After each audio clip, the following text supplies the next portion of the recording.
How's it going, everyone? It's K-Wolf, and first of all, Happy New Year. Second, welcome back. Alright. I know I'm late to do the event, but real life stuff has been a pain.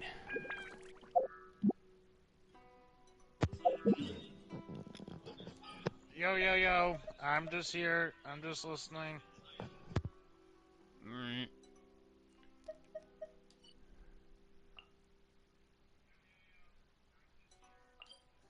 Alright.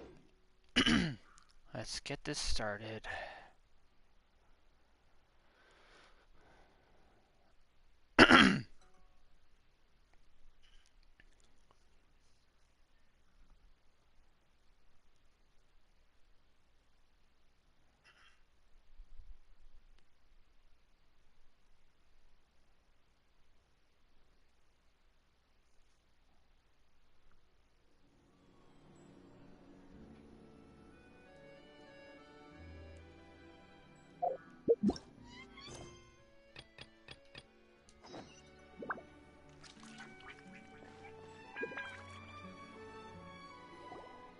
Alright. Seriously? But, Mr. Morris, I don't understand, sir. How can you only be telling me this now? Hey, it's this guy.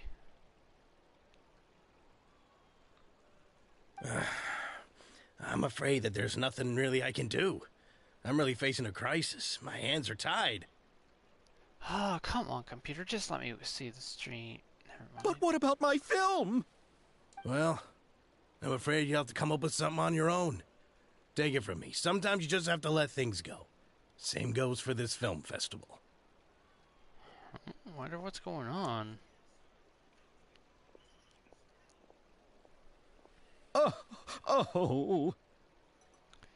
Ooh, he looks like he's having a tough break. Hey, isn't that Xavier?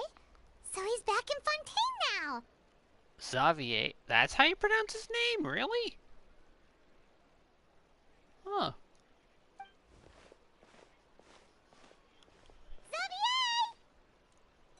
Oh, why, if it isn't the dear traveler and Paimon. I really didn't expect to bump into you here at this time. You know, this whole time I've been pronouncing his name as Xavier. I never knew it was Xavier. Well, I was doing just fine until I received some terrible news just now. The investor I was working with for my upcoming film has fallen upon some hard times and is no longer able to provide the promised amount of funds. Can't you just find a different investor? Unfortunately, that's not how it works. We had signed an agreement specific to the Fontanalia Film Festival, stipulating that I cannot work with any other investors until the festival is finished. Hello there, how are you? The Fontanalia Film Festival? What's that? Oh, is this your first time participating in Fontaine's Fontanalia Film Festival? Then allow me to fill you in. The Fontanalia US? Festival Why? was established to commemorate the legendary Loch Knights, who went on a quest to search for the Oceanids, and eventually welcomed the Hydro Arconageria. The legendary Loch Knights. I've never heard of that before. The holiday is deeply connected to the founding of Fontaine, as well as its unique laws and trials. It's one of the most important festivals for this nation. But what's with that weird expression on your face? It's like you're trying really hard to remember something.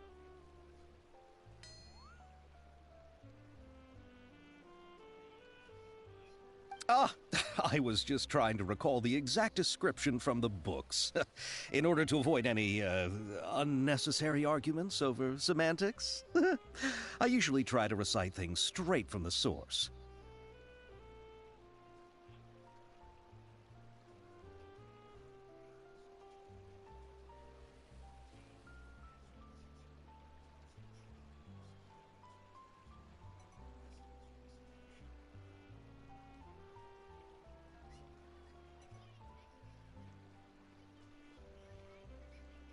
Sorry, I'm just looking at something real quick.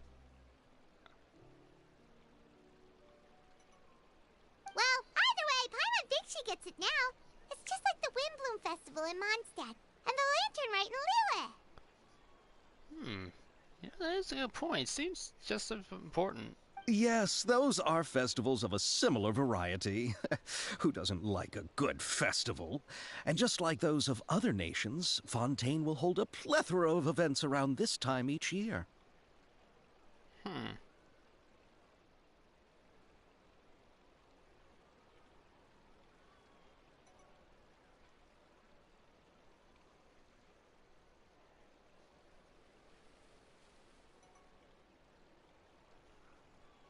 To commemorate the Lock Nights, people will imitate them by putting on special costumes, raising golden cups, and going door to door asking for pure water.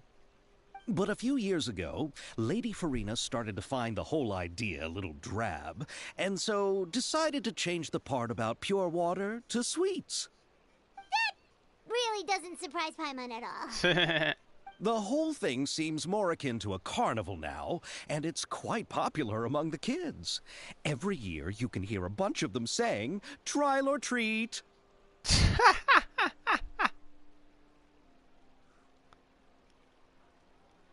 that sounds pretty fun. But how does that connect back to the film festival you mentioned? Ah, yes, it appears I've strayed off topic. I just got too excited after seeing you. Let me get back to the point. The Fontanalia Film Festival is an event proposed by the Fontaine Film Association this year. Now that film technology has matured as a medium, it's the perfect time to introduce more people to the art form. During this time, people may submit films to be evaluated, and the entry with the highest score will be given the Farina Award by the association. Of course. The what award?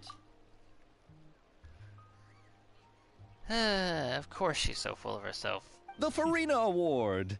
You know, after the Hydro Archon. They coined it while Lady Farina was still in power, but even though things have changed, no one has made any motion to update the name. Perhaps everyone still thinks of it as a pretty appropriate name. Even though she isn't the Hydro Archon any longer, Lady Farina is still Fontaine's superstar. Anyone with eyes can see the way she shines on the stage. True, true. Huh. Alright.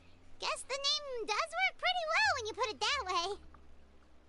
Oh, but who would have guessed there'd be an issue with the funding? How will I ever explain this to Miss Chiori? Not to say all the other actors who traveled all the way here from Inazuma. Chiori? Sounds familiar. Where have we heard that name before? Paimon, she runs the clothing store. Yes, that's her.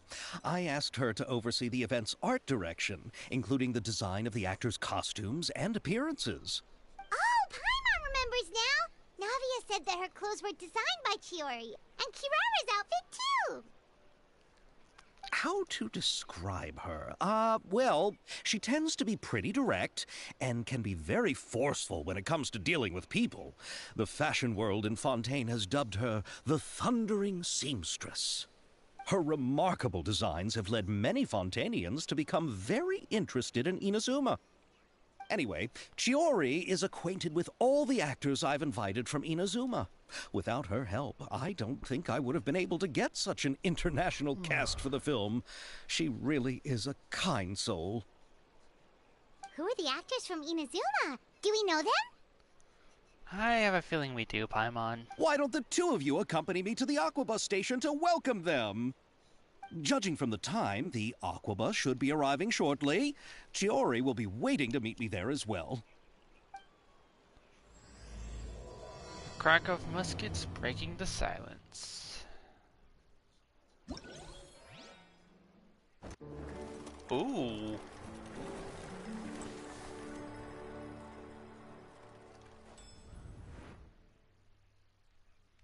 Holy cow.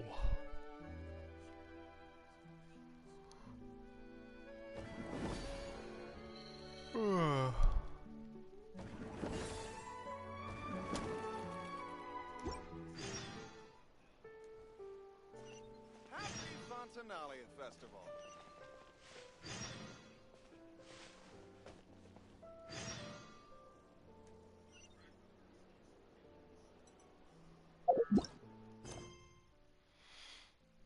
Alright.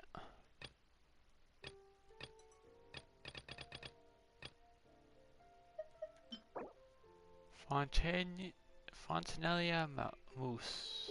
Alright.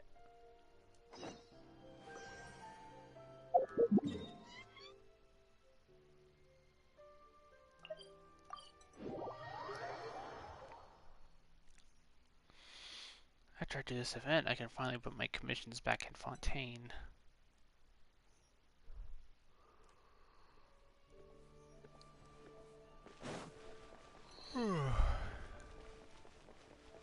I put them in Zamiro so I didn't accidentally start this quest while moving around.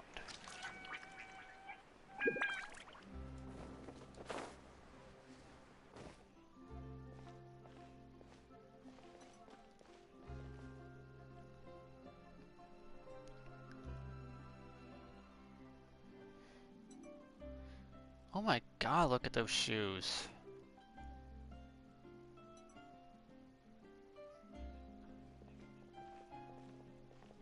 Miss Chiori?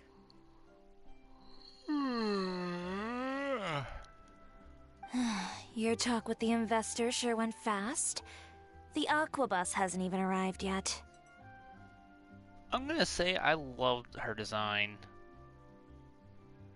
And I cannot wait till she's a playable character. Oh? And who are they? Allow me to introduce you. This is the Traveler and Paimon. Pleased to meet you. Likewise! We've heard the owner of Chioriya Boutique is a skilled seamstress, so it's a real pleasure to finally meet you in person. Thank you.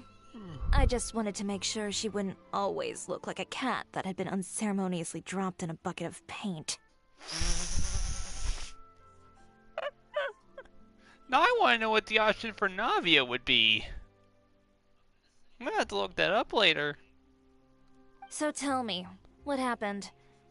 I can tell the conversation didn't go quite as expected. Well, it's like this. Uh-oh.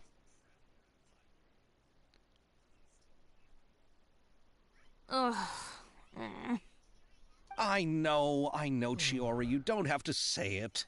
You did remind me that this investor was a little bit sketchy. Yes, there's no doubt about that. But how could I pass it up? He offered me twice as much as the others. And therein lies the problem. Yes, but just put yourself in my shoes. After obtaining such an excellent script, it's only natural that I would want to make the most of the film. The budgets that the others had proposed were nowhere near enough. It's difficult to find someone willing to front such a large amount of mora, so... Don't be sad, Xavier. We might be able to help scrounge up some more together for you. Oh, thank you, Paimon. That means a lot to me. But the cost of the film is staggering. I'm afraid that any mora we can scrounge together in a short amount of time won't even be able to cover the actors' fees. We need to move on. What's happened has already happened, and there's no changing it. But now's not the time to give up. Right. What? You're saying that you have a plan? No, that's not what I mean. I'm simply saying I wouldn't give up just yet. Especially if the actors are who I think they The are. actors I recommended aren't just after Mora after all. Here we go.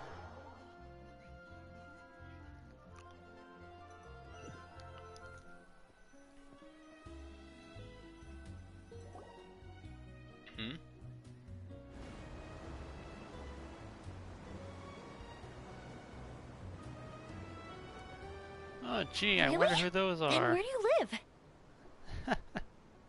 We Malazines live in Mercy Village. The only way to enter is from underwater. Oh, you must be pretty tired after work every day, right? I mean, you have to swim all that way just to go home. We are so thoughtful. But some Malazines choose to live in the court of Fontaine because it's so much more convenient. This is our stop. Oh, we've arrived, but I haven't even finished chatting with Aval yet. I also enjoyed Aval's introductions to Fontaine along the way. Everything you described was so clear and detailed that we can't help but want to hear more. Thank you so much. I'm usually working here on the Sakura bus, so I hope I'll have the chance to see you again. There are still many more places I'd like to introduce to you. It's good to see them getting along with the locals.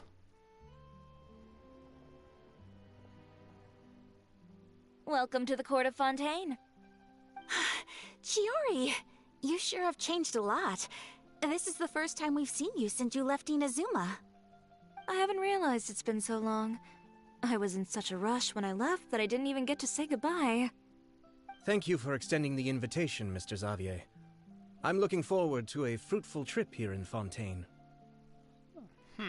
It's an honor to have the head of the Kamisato clan visit us. So they're who you meant when you said you had actors coming from Inazuma? Oh? It's the Traveler and Paimon. If it isn't two of my favorite people from Inazuma and Ayato. Wow, what a coincidence! Ayaka and I were just talking about you on the way here. Are you also here for the film? You were talking about me? We just ran into Xavier earlier and came over with him. But I'm not an actress. Sir Kamisato and Lady Ayaka are the real actors here.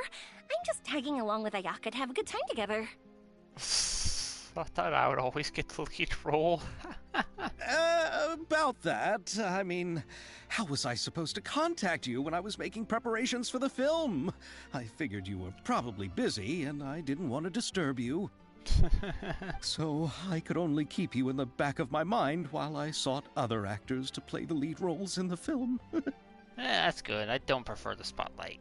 I had been thinking about a surprise reunion with you during our trip here, but you still managed to surprise me first. I'm glad they gave her her Fontainian outfit for this event. Oh, so you all know each other already! My, what a coincidence! What are the chances everyone could be brought together here like this? Why don't we go to Hotel de Boer and catch up over a meal? I've already made a reservation. Huh? Did you reserve 2 spots for us too? Yes, of course, of course. I'll be sure to tell the boss to serve a few more delicious dishes just to make sure there'll be enough food. Very well. Then please, kindly lead the way, Mr. Xavier.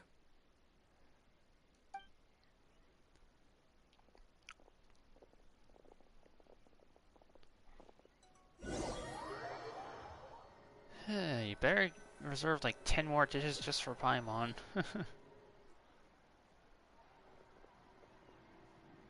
Wow, the buildings in Fontaine are so tall. Just look at how big they are. And there's the fountain that Aval mentioned earlier. It really is a magnificent sight. I see another magnificent sight. And look at that huge spinning sphere. Where does it get its power? Wait a sec! Could it be one of those clockwork mecha we've heard so much about? I don't think that's the case.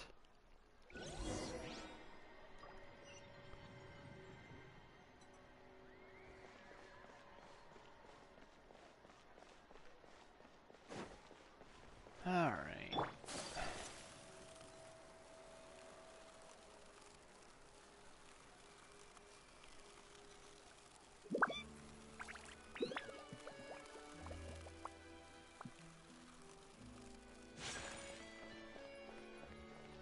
Alright.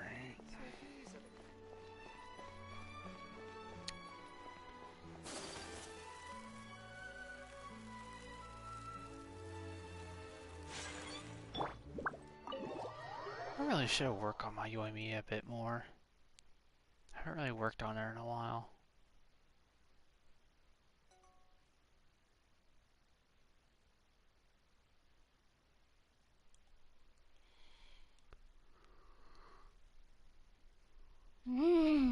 So this is what food from Fontaine is like.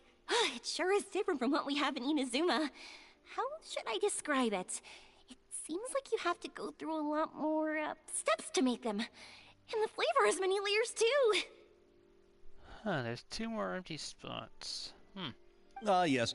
When I first went to Inazuma, I actually thought the food there tasted a little too bland. It took some time for me to get used to it.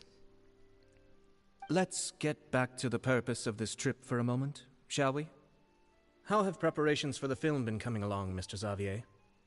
Well, I've already assembled most of the film crew. A lighting specialist, a prop manager, and a costume designer. I've also bought the copyrights from the novel's author.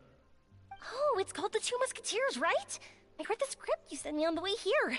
The story is pretty good. Originally, I was planning to start filming as soon as Sir Kamisato and Lady Ayaka arrived in Fontaine, but I'm afraid I've run into a bit of a problem. Ah, just a tiny problem, that's all. Oh? What is it? It has to do with the film's investor, Mr. Morris. He suddenly informed me this morning that he's encountered some financial trouble and will be unable to release to me the amount of funding agreed upon. It's said that Fontaine's legal system is well developed. If he has violated the contract, then can't you simply take him to court over the matter? Well, I'm still more concerned about filming. Even if I were to take him to court, I'm afraid it would take months before the case could even be heard. Then, is there a way we could raise funds ourselves to solve the problem? I've considered that option too, but unfortunately, it's difficult to gather such a large amount of mora on such short notice. Besides, we have to consider the film festival's submission deadline. Let me guess, Aito, you're about to suggest you give the money to him. Mr. Xavier, if Ayaka and I were willing to perform for free, would that resolve the problem you are currently facing? That works too. What? No, out of the question. To have you come all this way just to act for free? Oh, no, that won't do. There's no need to worry, Mr. Xavier. My brother and I had actually intended to work for free after receiving your invitation. Isn't that nice of you? Inazuma has only recently reopened its borders, and needs to strengthen its relations and cultural ties with other nations. We didn't have many collaboration projects with Fontaine in the past, so we hoped this trip would serve as a good start for the future. I love the way her eyes look. Indeed. You could say that's the real reason why the Yashiro Commission agreed to come to Fontaine. I understand, but having you two act for free just doesn't seem right. Not at all. While we're officially here to conduct a cultural survey of sorts, we must express our sincerity if we want to establish formal cultural ties with your nation. This film will serve as proof of friendly Hey, Serena, how cooperation you and been? cultural exchange between Inazuma and Fontaine. I didn't It's use my that hope join that the request. film can be finished and released Oh, well. as smoothly as possible. Yeah, it's good to see you again. Hope you've been doing well.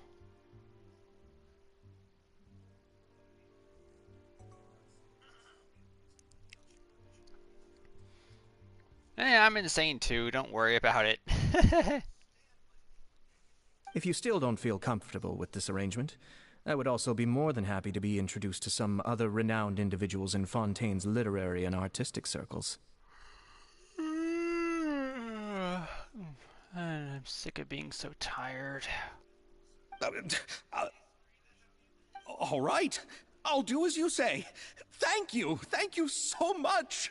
I'll make sure to cobble together enough mora now, even if it means selling my house, my camera, and every single family heirloom. I don't think you need to go that far, buddy.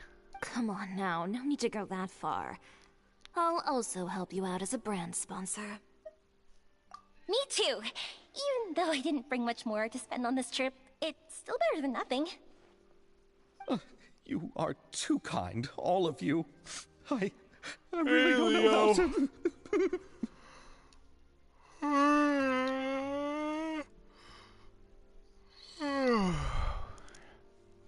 I'm so sick of yawning, I swear.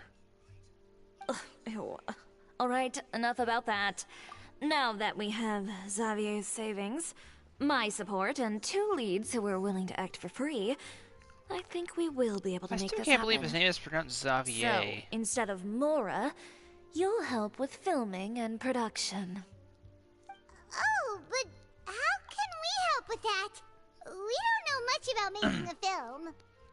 All right, pull yourself together, Xavier. Tell us if there are still any open positions left among the crew. All right. Let me think. We still need a camera operator, a clapper loader, and someone to manage logistics. I originally wanted to personally serve as director, but I've been too busy working as the producer. So the positions of director and director's assistant will also need to be filled.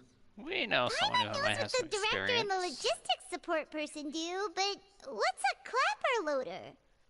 The clapper loader is responsible for using the clapper board to record and organize the information of each shot when the camera operator begins shooting.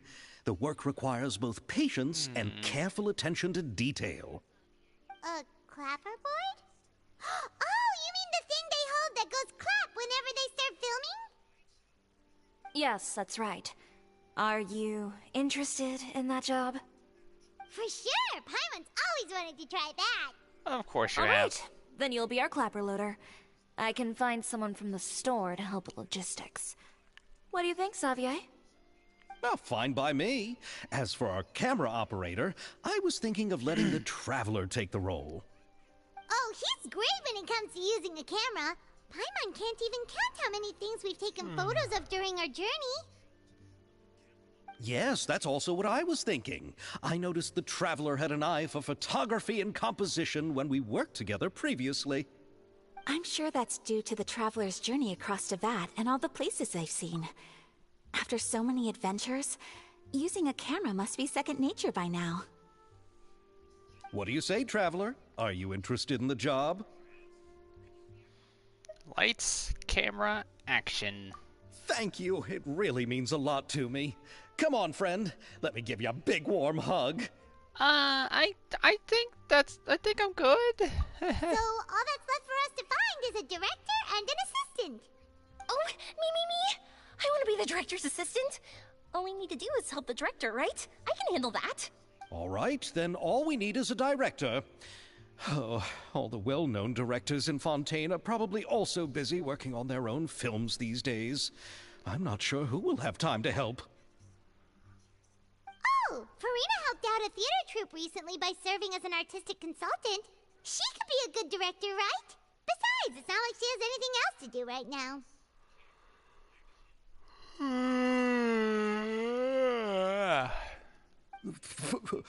Farina? Yes, Farina. Have you been living under a rock? Do you really think Lady Farina would be willing to help us with our humble project?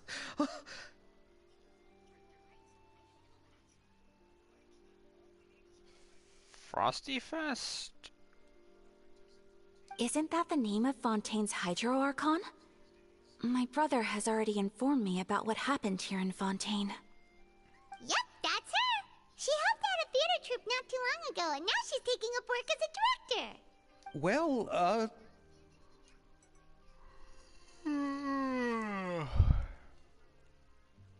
Oh, Splatoon. I still haven't found that game. There's only one place I think it could be, but... I saw that musical. Her performance was perfect, and the storyboards were also excellent. I agree, Farina's performance was amazing. Don't let her former identity intimidate you. She's the best candidate we can think of right now. You'll never know until you give her a shot. fine. You're right, Shiori. I'll do anything for the sake of my film. Anything! Then I'll have to ask the Traveler and Paimon to show me the way to Lady Farina's residence. I just hope she'll agree to help. Do you need us to also come along? No, there's no need to trouble you with this. Besides, you've just arrived in Fontaine, and I'm sure there are many places you would like to visit. Just leave this task to me. It's part of my duties as the producer. Very well. Then we'll be waiting to hear the good news. I'll go with you. By the way, you might want to consider bringing a gift. And don't worry, we won't simply drop you off at Farina's place. We know Farina pretty well by now, so having some familiar faces there should help your chances. Besides, the whole thing was our idea in the first place. All right, then I'll start making preparations. As for the gift... Something sweet. A gift for someone who was once seen as the Hydra Oricon. I wonder what she would like. I recall that Lady Farina once fancied a clockwork ring, so perhaps I should get another exquisite clockwork contraption for her. Huh? Can't we just bring some desserts, like the Fontinalia mousse? But wouldn't that be a little too cheap? She does like desserts, though. Isn't the Fontinalia festival happening right now? I heard Abel tell us on the Aquabus that Farina introduced the tradition of going door to door and asking for sweets. To do something like that, she must have a real sweet tooth. I agree with Yoimiya. If the gift is too fancy, it might actually make her feel more uncomfortable. Alright then, let's go buy some Fontinalia mousse. But will that really be enough? We'll be asking her to do a lot of work, you know. Xavier, we're the experts here. Let us do our thing. You're right. We need to further sweeten the deal. Did she just make a pun? Did she already just pun? Huh? You want something even sweeter than Fontinalia mousse?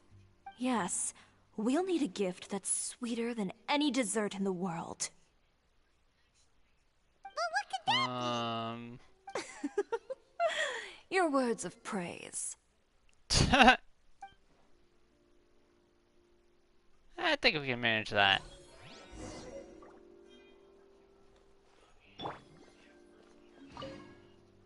You go ahead. No need to worry about us.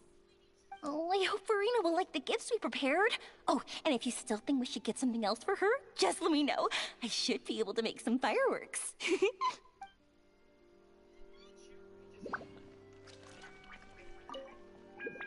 Looking forward to the good news. Gosh, it is so good to see the new Zoom-in characters again. If you want tea or water, just help yourselves. Alright. Gotta learn this recipe real quick. Is there any place for me to cook in here?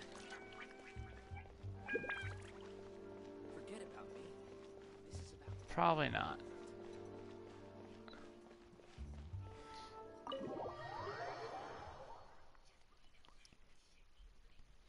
I know, it's just that I haven't had a chance to look in there.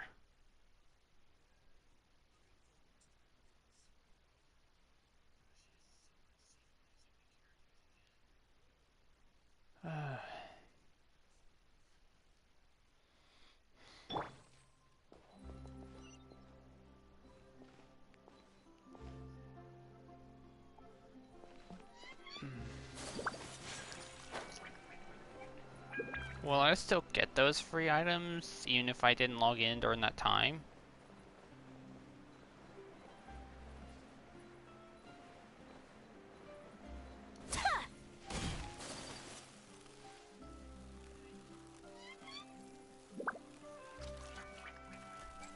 Okay.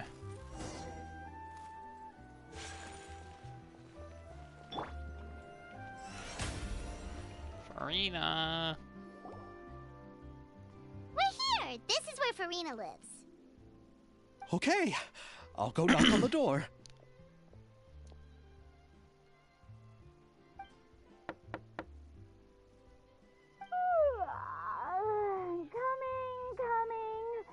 Coming. Seriously, who's knocking before afternoon tea?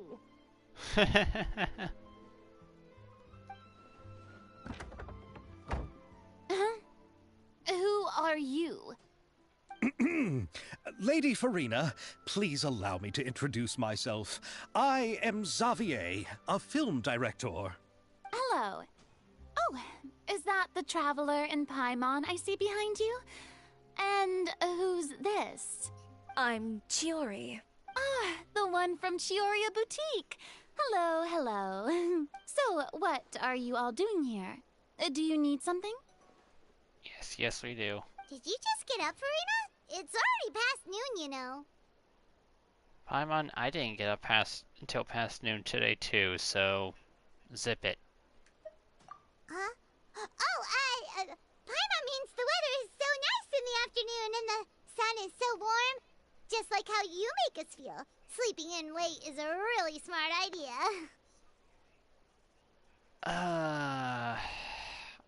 Paimon, laying it on a little bit too thick there.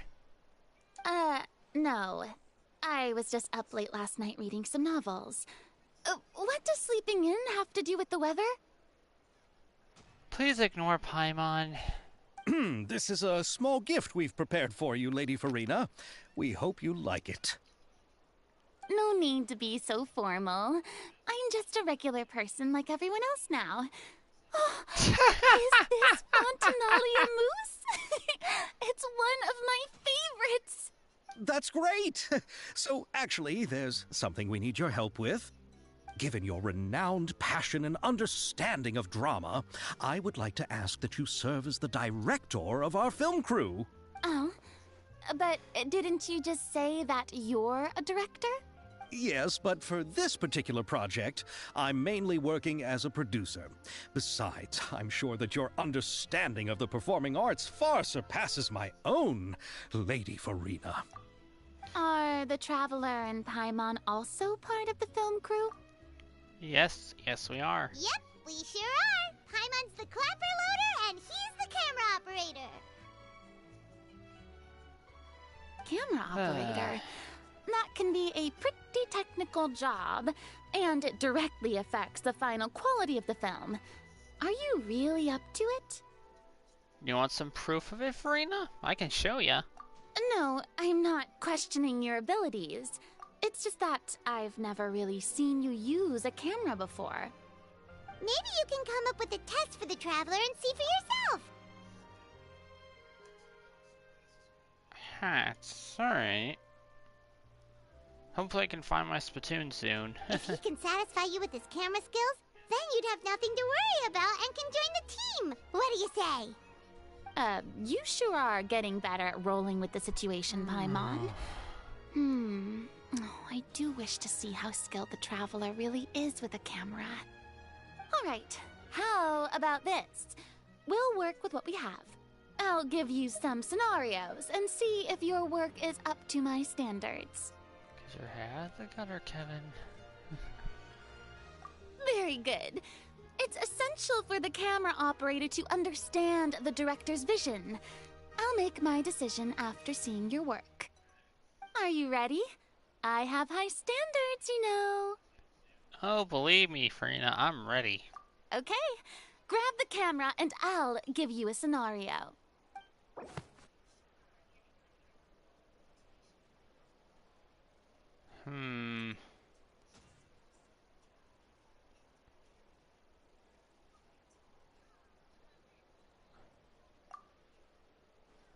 Okay.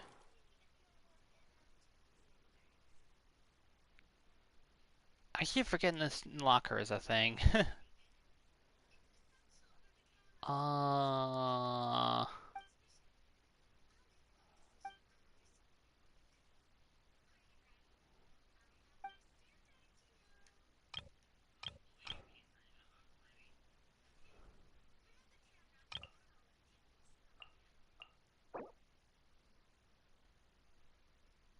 Picture with the widest angle.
Okay, I think I'm starting to understand it now.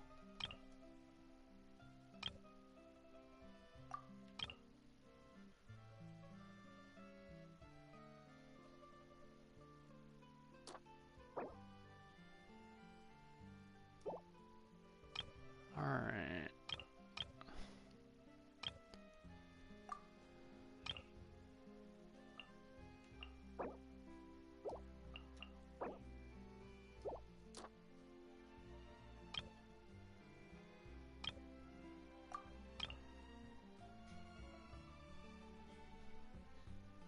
New title? Huh.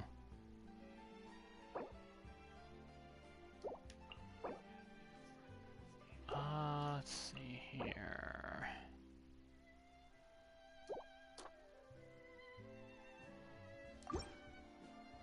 Okay.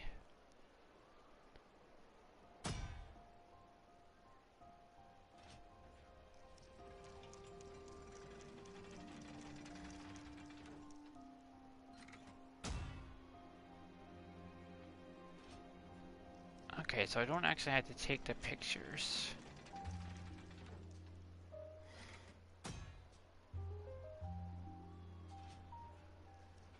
Alright, I think I did pretty good.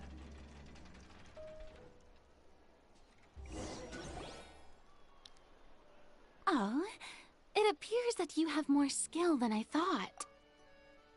You doubted my skill? All the shots had a great composition, and I could really feel a connection to the characters and their lines. Okay, so I did pretty good on that. Alright. Yeah! Does that mean you agree to be our director, Farina? Did you think I would agree just like that?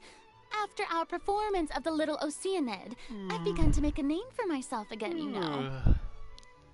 In fact, I've already had several troops approach me for the Fontanalia Film Festival. Unfortunately, the scripts were all pretty boring and didn't pique my interest. If others were to find out I agreed to work with you so easily, then, well... Hey, but didn't we have a deal? What else do we need to do to convince you, Farina? Well, what about the pay? About that... Huh?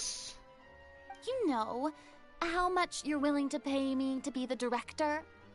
The pay is also an important factor for me to consider, you know. Well, I can offer you this much? What? That's all? If Nervylat were to hear of this, he could charge you with underpaying your labor. I'm sorry, but our crew is in a tight financial spot at the moment. I see. Well, even though it's highly unlikely now that I'll join your crew, there's still something I'd like to ask. Exactly what film are you planning to make? Our script is an adaptation of The Two Musketeers. Huh? Wait, you mean the suspense thriller novel that was a #1 bestseller? Oh, so Farina's read it too. Of course I read it. I've always had a keen interest in artistic works that strike a chord with the populace. I see. It all makes sense now. You must have used most of the budget to pay for the copyright. Not really. The novel's author transferred the copyright to me practically for free once he heard that I wanted to make a film adaptation of the story. The lack of budget is due to another issue. Yeah. He probably just wants to get his name out there. So, Mora isn't the most important thing to him right now.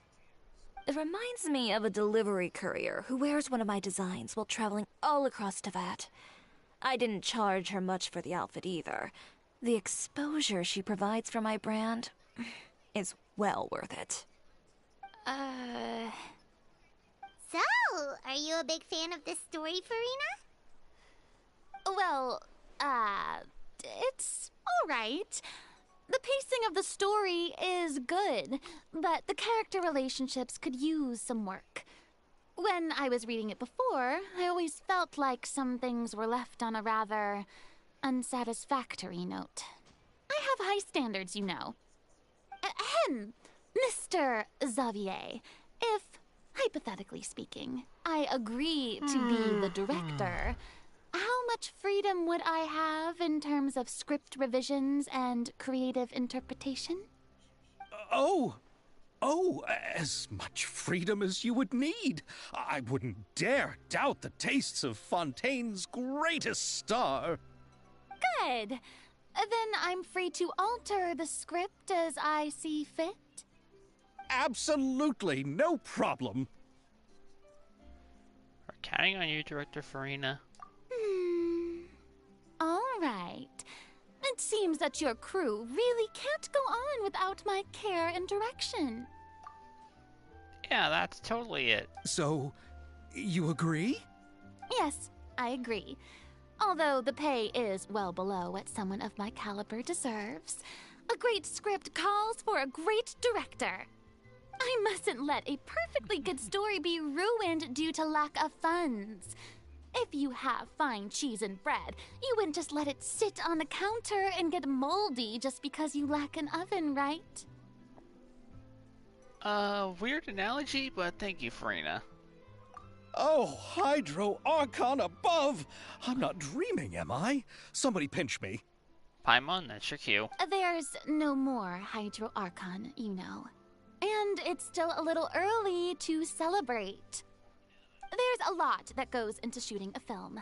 Although the trickiest tasks of finalizing the script and casting the actors have already been taken care of, we'll still need to reserve filming locations. Not to say set up lighting and props.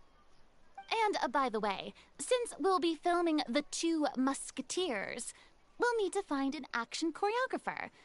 Ideally, a professional who has actual experience with muskets. Yes, I've thought about this as well.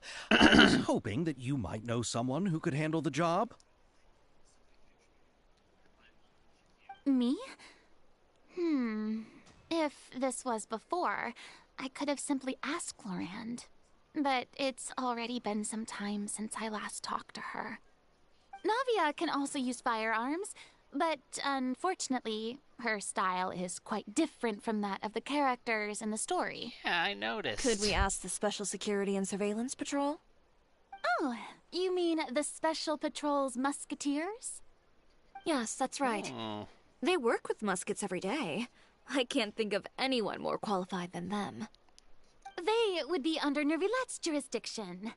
Unfortunately, I don't have any connection with them at all. So, in the end, we still have to start by talking to Nervilette. No need to go to all that trouble. I know their Captain Chevres. Oh, you do? do? Wait, Chiori, how do you know the captain of the Special Patrol's Musketeers? No particular reason. Running a business means dealing with some trouble from time to time, and she's helped me out on a few occasions. In return, I've helped her handle a few situations in which the Special Patrol couldn't get involved directly. So, we've gotten to know each other over time. So you're saying there's been times when the Special Patrol needed a fashion designer to handle a situation? Her work is becoming more and more mysterious. Paimon, she may be a fashion designer, but I'm pretty sure she knows her way around a fight. It'd be best to keep it that way. Anyway, enough about that. What do you all think about asking the captain to be our musket action choreographer? I really want to know her backstory right now. She sounds professional enough. She is a captain after all. I have no objections. But I imagine the Special Security and Surveillance Patrol must be busy with their duties. Do you think she'd really have time to help with shooting a film? And then there's the issue of pay. Well, it just so happens that she's also not the kind of person that's just after Mora. As for whether she has time, I'll have to go and ask her first. Then I'll leave that to you. Macaroni's on sale today, so I've got to go. You can just tell me how things went when we discuss tomorrow's plan later. No problem. Having Farina join feels like a big boost to our team. Of course. Just wait until the day of our premiere. You'll witness the true power of my name in these lands. You'll be so glad I agreed to help. I can guarantee that even the standing tickets will be sold out. I'll be sure to ask some people I know to see if they'd be willing to act as extras. Seems like you're finally getting more comfortable with your own reputation now. I didn't ask for the Clapper Loader's commentary, Paimon. Then let's get going. I happen to know where Chevreuse is today. By the way, I'm curious. If my pay is so low, then what about our 2 lead actors? Didn't they travel here all the way from Inazuma? Actually, they told us that they see the trip as part of a cultural exchange, so they didn't ask for any pay. What? So is every person in Tevat who doesn't want money gathered here to shoot this film? Don't tell me Chiori isn't being paid either. I already knew Xavier from before, and he's also agreed to give my brand some good exposure. It seems the gods have really smiled upon you, Xavier. And that certainly doesn't include me, mind you. I don't know. There's still a lot of room for improvement with this machine.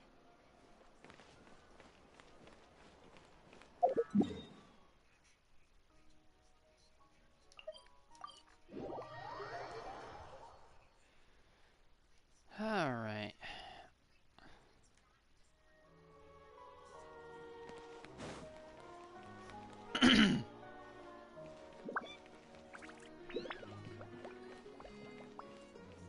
There she is. I saw her.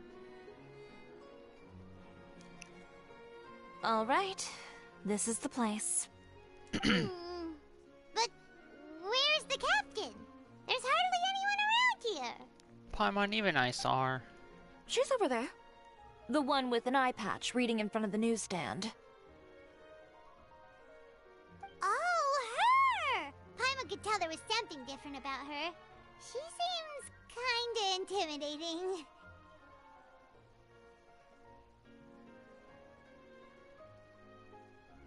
Please wait here for a moment. I'll go fetch her. She's working now, so you might not want to get in her way. Working? But isn't she just standing there and reading a novel? Paimon, don't question the professionals. Just trust me. Oh, alright, let's see what happens then. Chiori sure is a mysterious person. She claims just to be a fashion designer, but she knows all these powerful people. The court of Fontaine isn't particularly tolerant of visitors from overseas, so it isn't easy for a foreigner to promote their brand here. Even more so in the competitive world of fashion. Even a local like me just trying to make a film has to face all kinds of challenges. So I can only imagine what Chiori has been through to get where she is today. I'm sure that having more connections has definitely worked in her favor. Reading on the job? Detective novel. One main character? No. Multiple. Branching storylines. I see. How's the plot coming along? One of the main characters is about to make a choice that will affect the rest of his life. I'd wager he's going to make the wrong choice. Something tells me she isn't talking about the book. Any way to speed things up? There's something I need your help with. You know that doesn't depend on me. It all comes down to what the character chooses. Which is exactly why I'm here to help.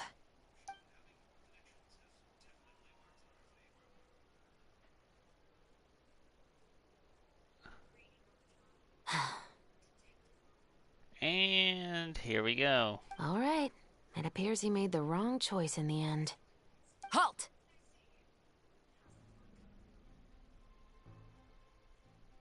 Oh. Huh?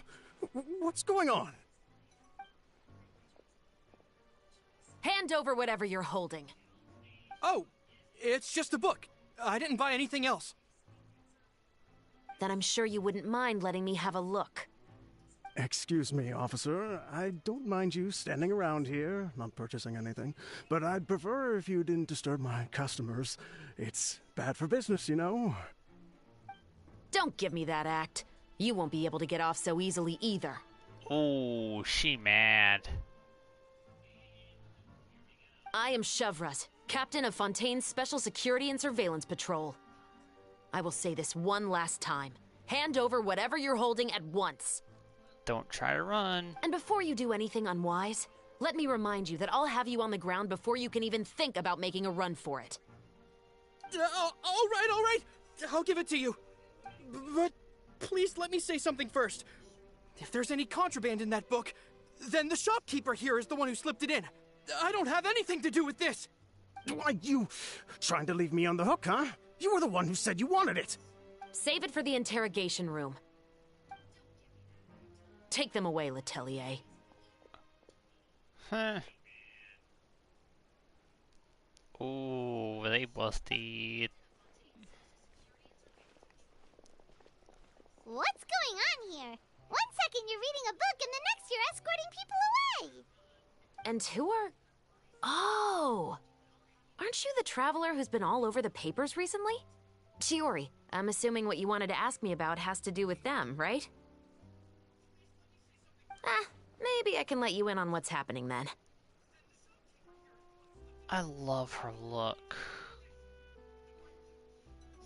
Now that Vacher has been brought to justice, no new shipments of synth will be made and distributed to sellers. The Fontaine guards have been busy collecting the remaining synth still circulating on the market. And let me guess, there was some synth in that book, huh?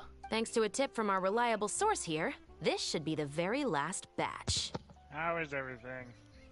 Doing pretty good. Just met Chevreuse and she just busted some bad guys. Yep. Yeah, I figured she wasn't talking about the book.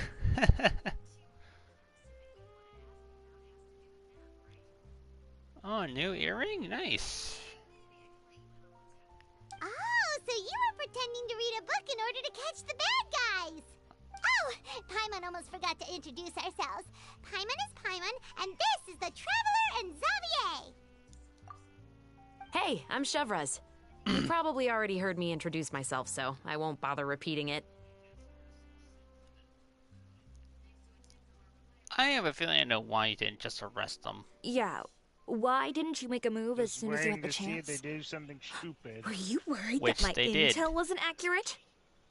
No, I wanted to see if the shopkeeper would turn himself in first. I think you already know that she's voiced by Futaba's voice actor, right?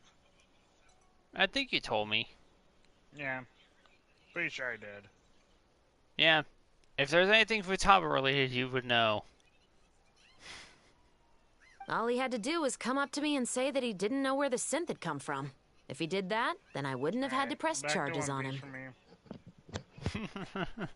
He had the whole day to turn the synth over to Chevreuse. But instead, the moment I came up and blocked Chevreus's line of sight, he took the opportunity to sell it off. Yep, he made the wrong choice, even though the right choice was right there in front of him. But you knew they wouldn't make the right choice. Yeah, I knew. I was just hoping I'd be wrong for once. Enough about that, though. What did you want to ask me about? Oh, you see, it's like this.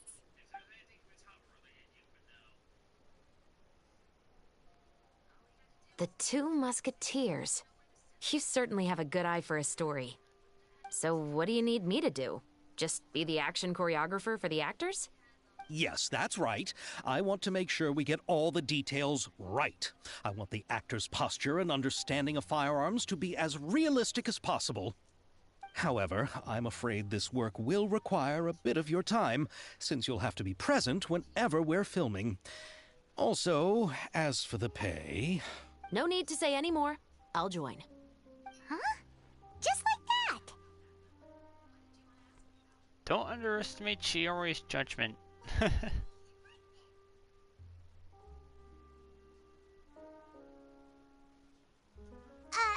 Wait, really? Bojaku is really saying is, if you want to fight the Oni King, you have to go through Sky Cleaning White Iron Lavender Melon first. Oh, that was the line! I didn't even realize.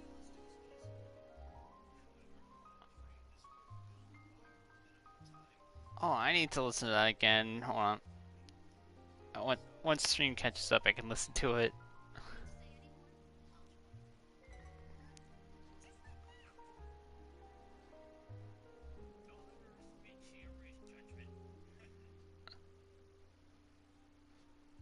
One sec.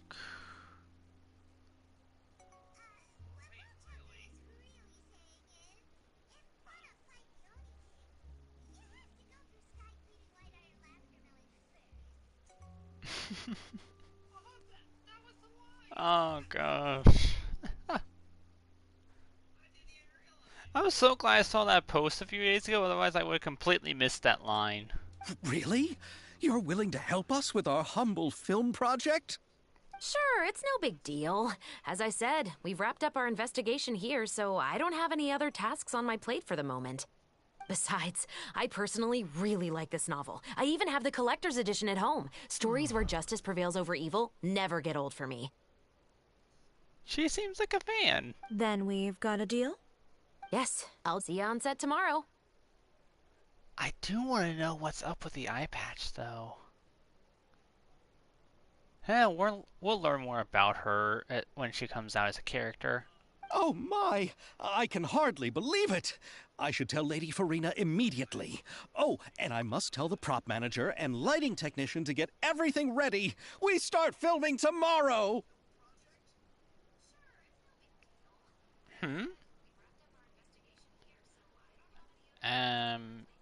I don't know what that means, Leo. Calm down, Xavier. The film is going to take more than just a day to finish. Still, I should also head back now and start preparing the actors' costumes and makeup. Alright, guess that's it for today then. Traveler, Paimon, please stay for a moment. I have something to tell you. Sure thing. Then I'll take Xavier back. Poor thing. He's so excited that he can't even walk straight anymore. I don't want to spend our first day fishing our producer out of the fountain. Yep, see you tomorrow.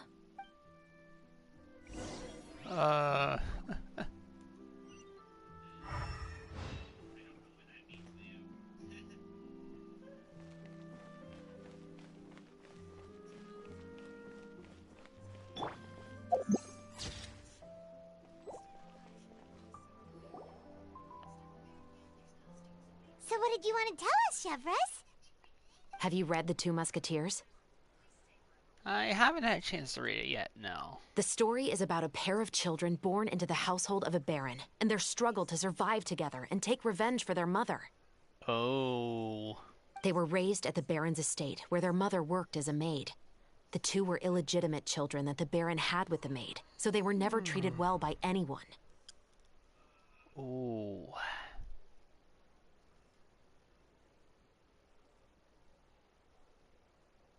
Oh, gotcha. One day, upon returning home, they found their mother had been murdered and left dead on the floor. It was quite evident that the culprits were the other members of the Baron's household, who never had any kind words to say to them. However, the Baron was able to exert his influence and keep the whole thing under wraps. The mother's death was eventually deemed as a suicide, and there was no chance of bringing her murderers to justice. The two siblings decided to flee and someday avenge their mother. Many years later, members of the Baron's family suddenly started turning up dead one after the other, all killed by gunshot. A rainbow rose was found on each of the victims' bodies, being the flower that the kid's mother liked best. Ooh. The Baron believed that the mother's soul had come to take vengeance on him, so he lived in fear each day. Good. But it was actually those two siblings who had fled all those years ago. They relied on each other to survive and trained day and night, eventually becoming adept musketeers. They used all of their abilities to collect evidence and clues before executing their plan and exacting revenge on the Baron. Their actions let the truth behind their mother's death be known to all. That's quite an exhilarating story. Wow. I kind of wish I could read that for myself now, honestly. Yep, the Baron got what he deserved for his evil deeds, and justice was able to prevail. It was just the kind of story I enjoy. Oh, so is that why you were so willing to join our crew, Chevres? You could say it was one of the reasons. Oh, you mean there were other reasons too? I've read the reports about you. Whether it was at the trials or when you lent your hand to resolve our nation's crisis, you've shown that you've got a strong sense of justice, as well as a great mind for deductions. Is there a case you need our help with, by any chance? Yes, you're as sharp as I expected. It seems you've experienced many similar situations before. There's been a recent murder case involving Muskets. The perpetrator's methods appear to be very similar to what is described in the novel. Huh? Really? But Paimon didn't see anything about that in today's papers. The Marechaussee Phantom hasn't yet released any information to the public because the investigation is currently at a standstill. The murderer is extremely cautious. A murder involving firearms? But not that many people use those in Fontaine, right? Is it someone in your platoon? Impossible. We perform a routine inspection of our firearms and ammo reserves every day. If one of the weapons had been fired, it would stick out like a sore thumb. Besides, I trust the members of my platoon. However... Well, that's all I can disclose about the case today. Huh? What do you mean? I hope you all can go back and get some shut-eye. You can decide tomorrow whether or not you'd like to join the investigation with me. I'm aware this might not be the ideal time to add more to your plate, but the more capable people we have, the better the chances that justice will prevail. Can someone from the Special Patrol help? Carrying out investigations isn't actually supposed to be our responsibility. Our job is to apprehend the perpetrators. Finding them is really up to the Marechaussee Phantom. You could say I'm taking part in the investigation out of personal interest. I don't want people to see Muskets in a negative way, and also, I'm concerned about the similarity between the crimes and the story. You mean they might be connected somehow? I suspect so. Just to make myself clear, this is not an order, nor is it a deal of any kind. It's a request, nothing more. If you two have any interest in the case after we finish filming tomorrow and are willing to assist me, then I would be most grateful. What do you think, Traveler? Let's give it some thought. Yeah, you're right. Paimon's getting a little tired, too. We've really been hustling all day. You'd better head back and get some rest. It's good to keep a calm mind, especially when you're about to make an important decision. Otherwise, when the moment comes, you might end up like that shopkeeper and not even realize that the right choice is right there in front of you. Act 1 complete.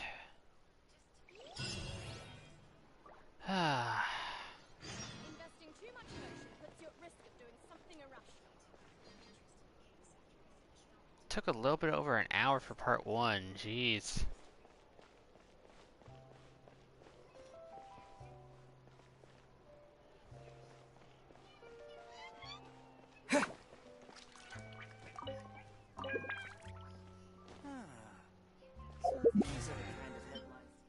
No, not that.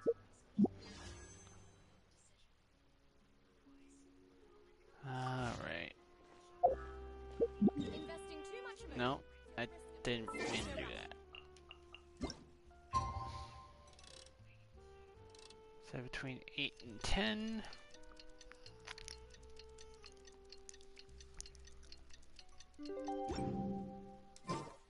It's finally time to meet up with everyone. Paimon even dreamt of making the film last night. If Paimon remembers right, we're meeting at Hotel de Boer. Let's get going.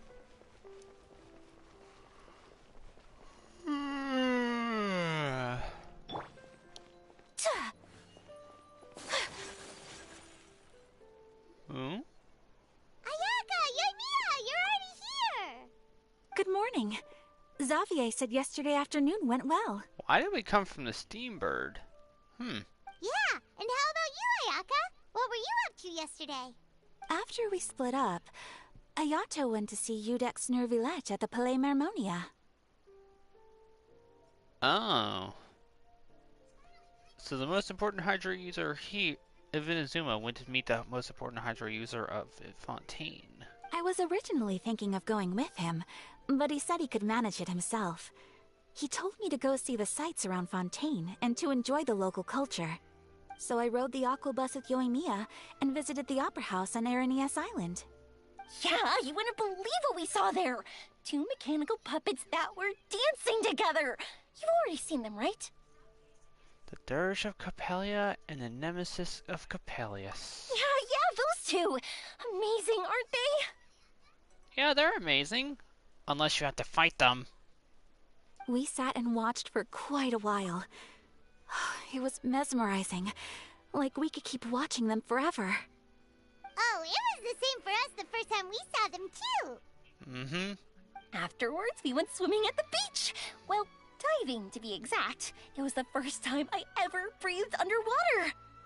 Well, yeah, you can't exactly breathe underwater in most places. I held Ayaka's hand and we counted down together. 3, 2, 1, and then splash! We were beneath the waves.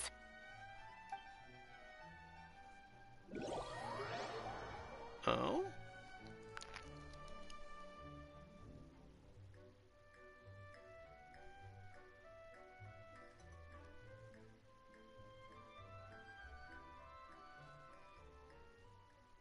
At first, I didn't dare to open my mouth.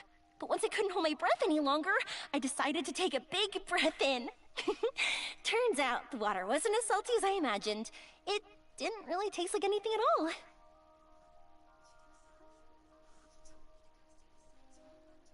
Before I knew it, I was breathing like normal down there. It was an amazing feeling. Ayaka said I was too nervous and needed to loosen my grip. She got used to everything way faster than I did. I knew that the Traveler could do it, so I had no doubt we could do it too. That helped me feel at ease as soon as we dove in. Oh, wow. The underwater world in Fontaine truly is beautiful. I love seeing the Romaritime flowers blossoming underwater, like little candles lighting up the streets at night. Yeah, and there were so many creatures that we've never seen in Inazuma. Like those fish that shimmer like a sword blade. Whoosh! Oh, and those big fish that call when they see people. Ooh. Oh, you mean Hunter's Rays and Blubber Beasts. I just love the name Blubber Beast. Just wait till Pops and the others hear about this. They probably won't believe a word I say.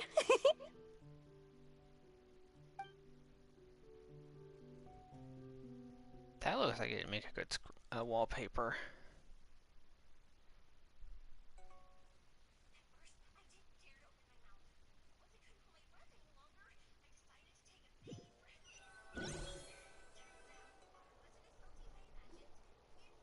Yoimiya was down there for quite a while. It was dark before we finally rode the aqua bus back to the city. I figured she'd want to sleep in today. Yeah, even I was worried that I wouldn't be able to get up. I still felt like I was drifting in the waves when I went to sleep last night. But as soon as I woke up today, I remembered that we'd all be shooting a film together, and I was ready to go. Speaking of the film, where's everybody else? My brother and Xavier were speaking to the restaurant owner about using the place as a filming location. They should be here soon. As for the others, We're here. Please excuse my tardiness. I just finished the Special Patrol's 6-mile morning jog. Wait, 6 miles? I'm so tired. I heard you all chatting, so I decided to come down. I sure could use some of that endless energy everyone else has. So could I, Farina. I could use some of that energy too. good morning, everyone. Morning. Can someone fetch me a cup of coffee? More milk, hold the sugar. Sure, I'd be happy to do that for you. No, you can't go anywhere. Please, have a seat over here so I can get started on your makeup. Ugh, the last thing I want is coffee stains on my costumes. I can get the coffee. It's the perfect job for an assistant.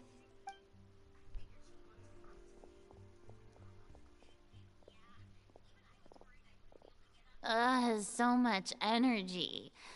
Seriously, what's her secret? She works with fireworks. That's probably her secret. Oh, Yoimiya's always like that. But you sure look exhausted, Farina. It's because you're not used to waking up so early, huh? Of course not. I spent the whole night reading the novel from cover to cover, marking sections that either need to be omitted or adapted. Wow. Paimon didn't expect you to be so thorough. Well, I was the biggest star in all of Fontaine after all. It takes more than just a pretty face to earn a reputation like that. I know how to get serious when the situation calls for it.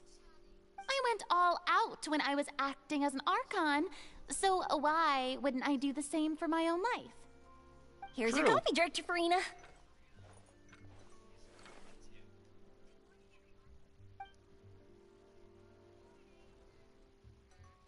Oh, thank you.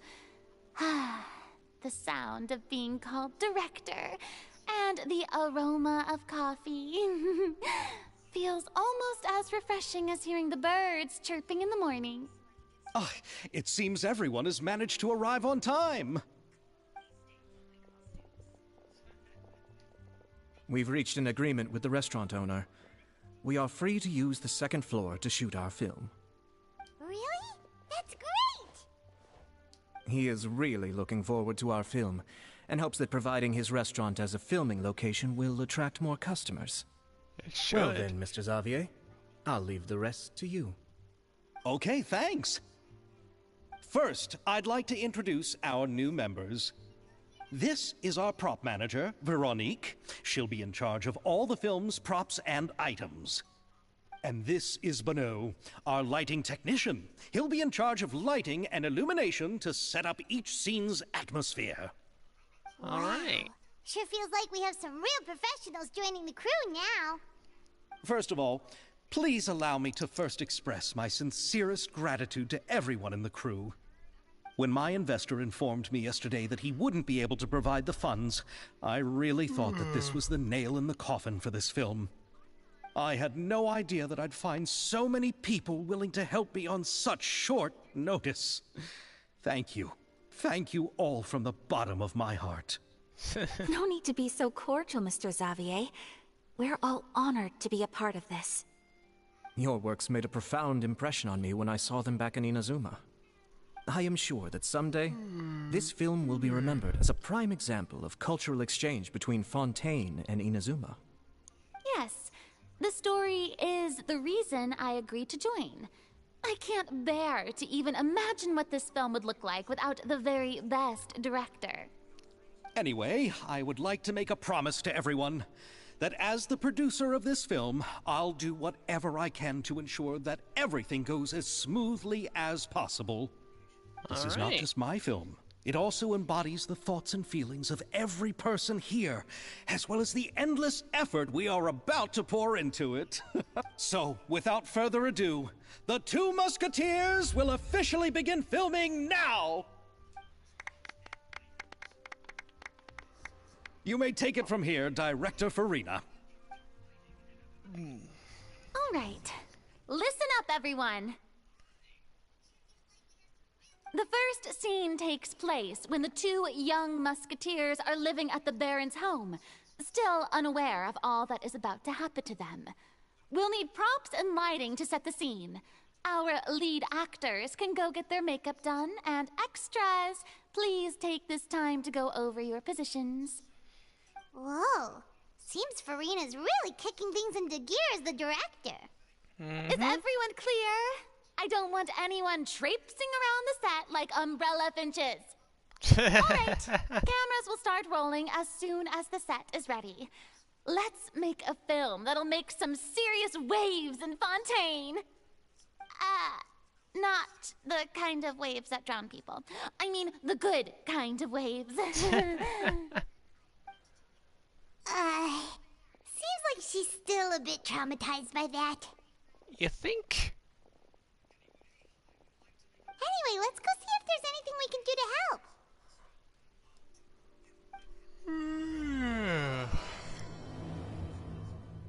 Act started. Finally.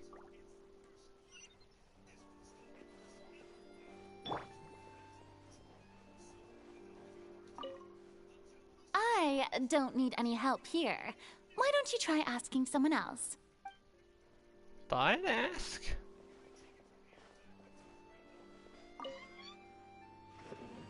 How about here?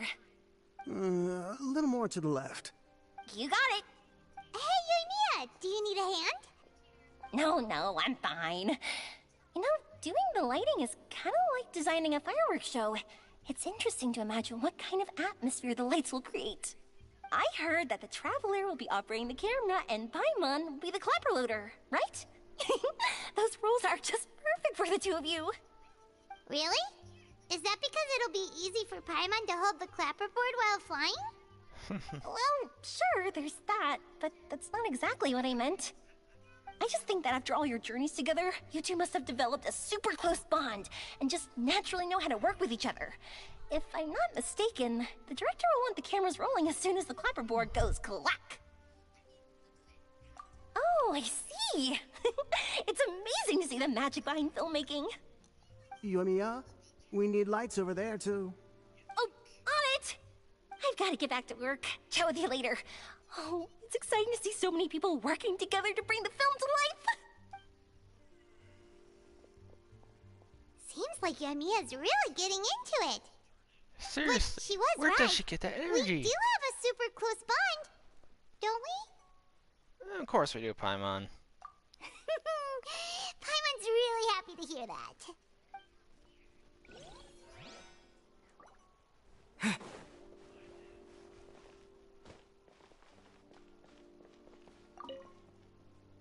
Ah, so this is what a musket looks like.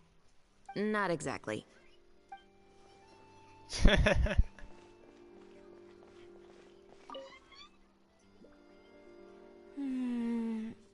Ayaka has mentioned you to me before. She said that you two were great friends when you were kids. No talking. I'm thinking about how to do your eyeshadow. Ah, yes. To help me really look the part. To achieve a more young and naive look for this scene. Are you saying the wrinkles around my eyes are too deep?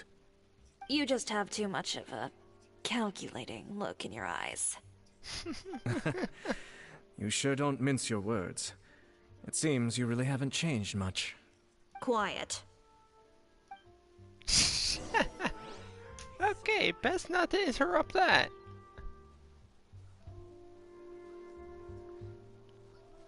Gee, she does not mince words at all.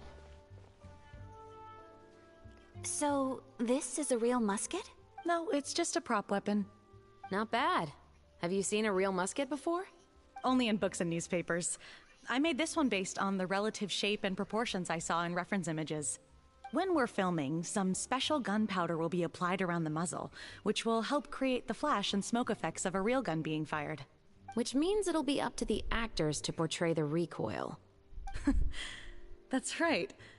The sound effects for gunshots will also be added in post-production. Thank you, Veronique. I think I know where to start now. However, the musket's gears and firing pin could still use some work. Adding some wear on the metallic components will make them appear more realistic. Also, be sure to rub the muskets with some oil each time before we start shooting. That'll give the impression that the firearms have been well maintained. She knows her stuff. Good point. You seem to know a lot, Miss Chevres. I assume you use these types of firearms on a regular basis? Yes, I perform routine maintenance on my weapons every day. Just like we as people need to eat and sleep, muskets need to be cleaned and maintained. I also perform similar care for my sword every day, and familiarize myself with its shape and weight, to the point where it feels like a natural extension of my body. Yes. This way, our weapons will never betray us in the heat of battle. Yes, well said. It seems we have the same philosophy on this topic. Kindred spirits. Oh, sounds like they found a common interest to talk about. Though these props differ from the muskets I use, I can still give you some pointers. Good. I look forward to your instruction. First and foremost, never point the weapon at anyone, regardless of whether it's a real or prop weapon or whether you're holding it or it's on the table. This holds for any time when you're not actively engaging an enemy. Okay, understood. When aiming the musket, extend your arm so that it's level with your shoulder and use your eye to look down the weapon's sights. Like this? Not bad. Now, try saying your lines.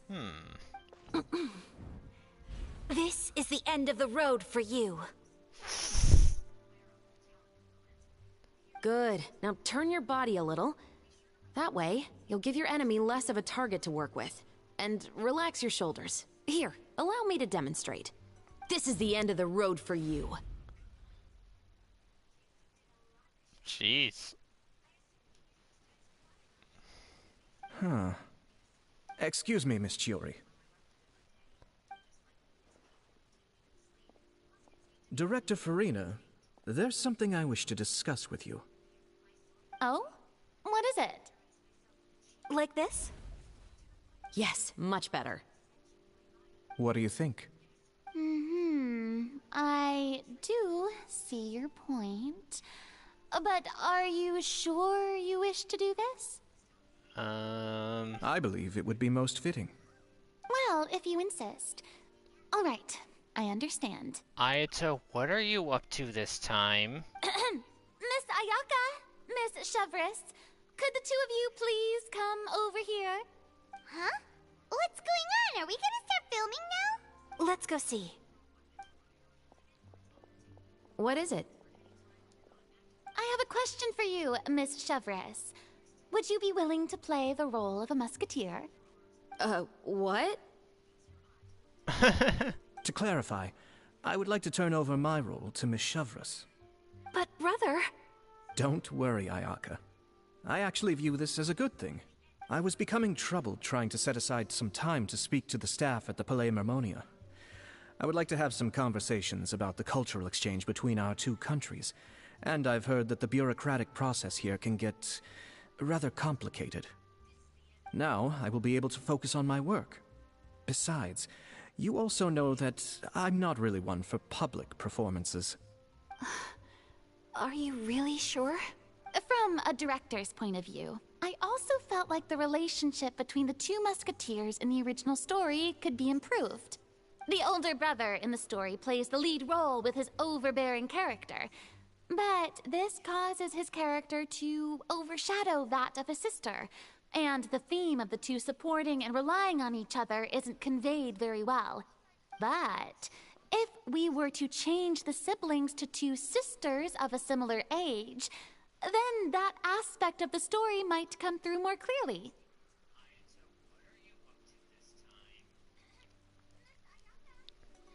My New Year's been alright. It could have been a lot better, but Also, I've seen you instructing Ayaka. That cold and dignified personality is exactly what we need for the older musketeer. How's yours been, Leo? Of course, even with all these insights, the decision should still be made by Miss Chevres. Chevres mentioned that she really likes the story, right? Paimon bets that she'll take the role. All right, I'll take the role. Good. It's decided then. I'll get started on making edits to the script.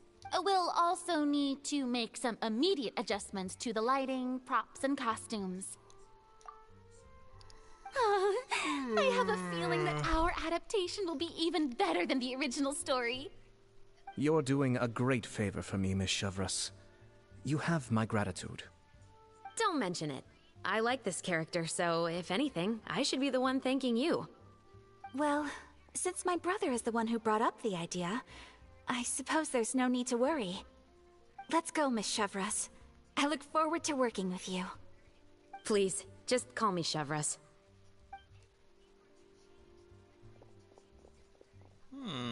Seems like you're really going out of your way to solve the problem I was having with your makeup. Surely you jest, Chiori. I assure you that I was mostly motivated by a desire to spend more time on formal business. Oh, come on. You really think good I'd for buy you. that? According to what I've heard from Ayaka, her brother is someone who can juggle 10 different matters at the same time. I'm sure you have other reasons for backing out. Perhaps. Ayaka always said she wanted to go out and see more of the world, just like the Traveler.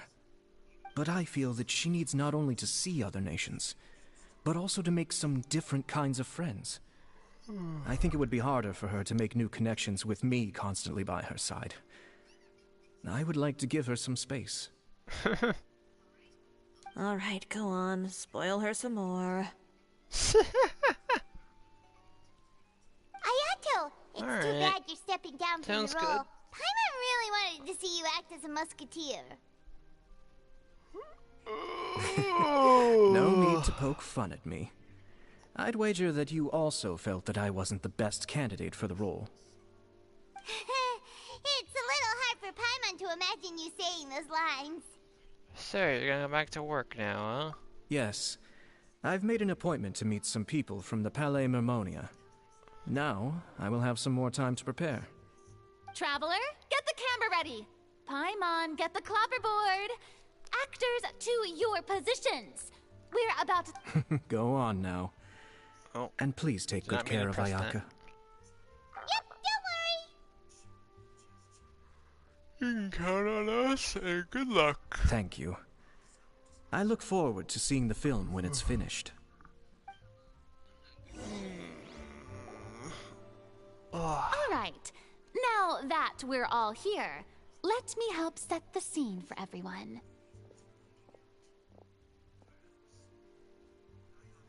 The first scene takes place when our two main characters are still living at the Baron's estate.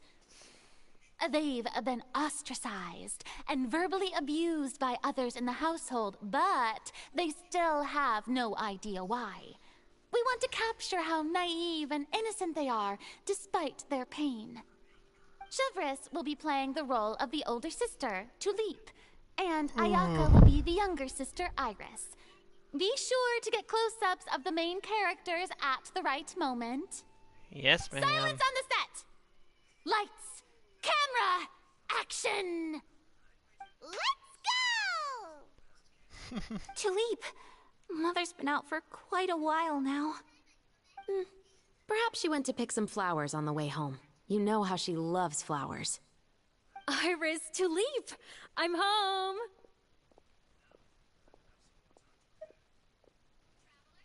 Mother! You were out for so long, we were beginning to worry about you. I'm sorry, but I'm back now, safe and sound. Here, I brought your favorite treat, apple turnovers. Mother, what are those bruises on your hand? Huh? What bruises? Oh, I must have bumped into something while I was working yesterday. But I didn't notice them this morning. Then perhaps they're from when I accidentally tripped when I was out just now. By the way, did you have fun playing at home? What's the matter, Iris? Well, we've realized that no one really wants to play with us. They even took Iris's doll and spat at us. And they even called us names. They said we were... Shh. It's all right. Don't worry. Girls, listen to me. It doesn't matter what anyone says. Don't listen to them. No one can define you with such words. You both have wonderful lives ahead of you. Just like your names. You will both blossom like beautiful flowers. Maybe your time to blossom hasn't quite come yet, but one day, you two will bloom more beautifully than anything else. Don't let the soil you're in now ruin your future beauty. Understand? My dear daughters. And cut! Alright. Not bad. The actors' emotions were all on point. Let's keep that take. Also, if our our clapper loader could avoid shouting at the start of the scene next time. Oh, got it. Great. I was a little worried that my nerves would get the better of me. What about you, Chevros? I felt fine. The lines weren't too difficult at all. Seems like Farina must have adapted the role nicely. You two were great. I couldn't tell it was your first time acting in a film. You should have more confidence. Thank you for your encouragement. Positions, everyone! We'll move on to the next scene after we try a few more camera angles.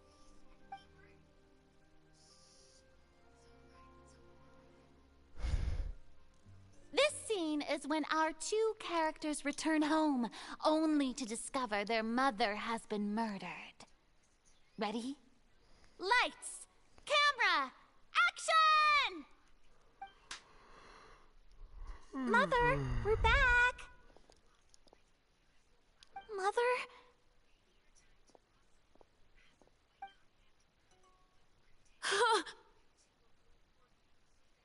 What's wrong, Tulip? Iris, stay away! Huh? Why? What's... Mother! Mother... She's...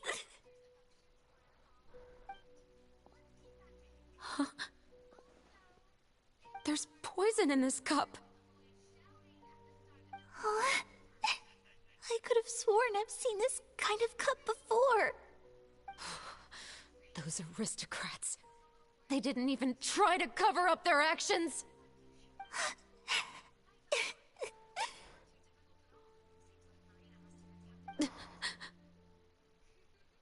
Iris, we need to leave this place. Leave? But now that Mother is gone, where can we even go? Anywhere. All I know is that we can't stay in this house. But are we just going to let them get away with this? We'll have our revenge, I promise you. Just not right now.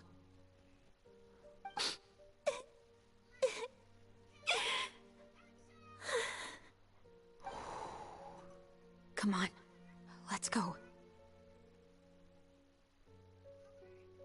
No, wait. We can't just leave Mother here like this. At least let me leave this rose with her. That's why we went out in the first place. To buy her this flower. All right. Goodbye, Mother. We'll avenge you. Someday. And cut! Wow. Beautiful! Great performance! Oh my, you're so amazing, Ayaka! And were those real tears I saw? How did you do it? I was surprised too. Thank you for the kind compliments. Actually, as soon as Director Farina said action, I told myself not to think about anything. I just felt the weight of the moment and became the character. That's how I do it when I get into games. I just put myself in the character's shoes. Oh, nice, Leo. Ow, my knee. It's quite similar to practicing the art of the sword. You clear your mind and focus only on what's happening in front of you. Ayaka's performance was amazing. Have I discovered an acting prodigy? Pipe down, everyone! We need to move on to the next scene!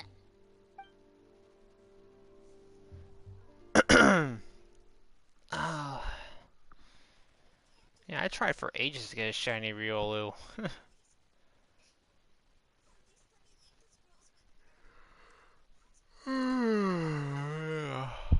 But now I got a shiny Lucario because of the mystery gift code.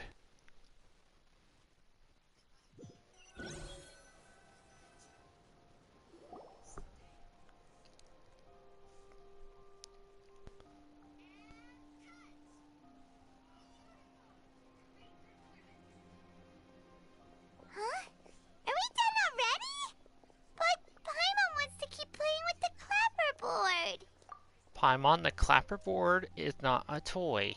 How do you feel, Traveler? Is your arm sore from holding the camera all day? A little, but it was a lot of fun. Good work, you two. On Pokemon Sleep, okay. My friend Pyrus got a shiny Chikorita in Pokemon Sleep the other day. He couldn't even tell if it was shiny at first. You too, Shiver. You were quite the actress today.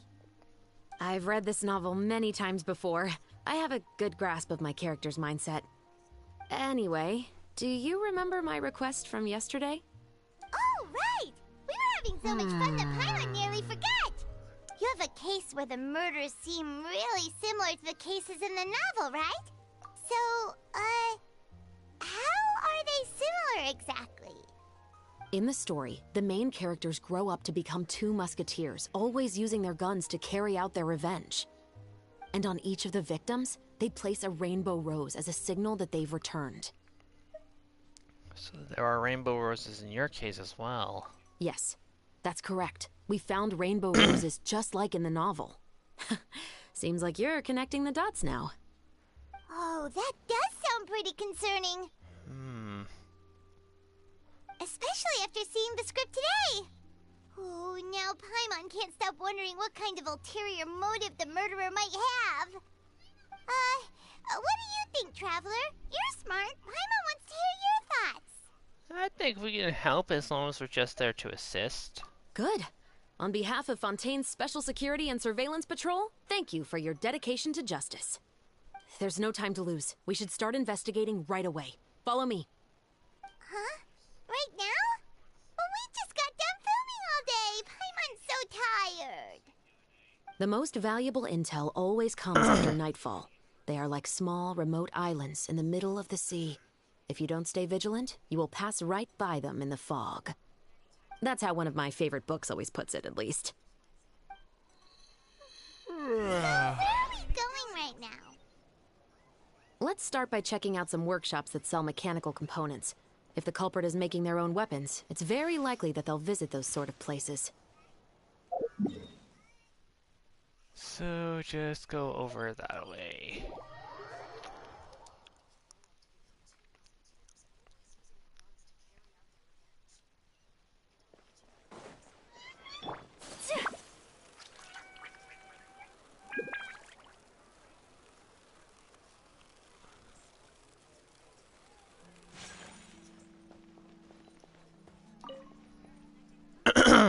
Welcome to LeChaux's Clockwork Workshop. How can I help you? Hello. I'd like to know if anyone has purchased some special components lately. Special components? Sorry, could you be more specific? I mean the kind of components that aren't typically used for clockwork toys, but for firearms. Huh? For firearms? No, we don't sell those sort of things here. Don't misunderstand. I'm not here to cause any trouble. We are merely investigating a case, and we're hoping that you could cooperate. Well, to be completely honest, I'm not even sure what kind of components that would entail. Has anyone ever purchased components here as an individual rather than on behalf of an organization?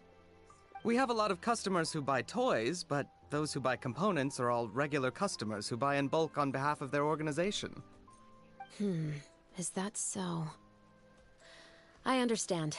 Thank you for your cooperation. You're welcome. It's the least I can do.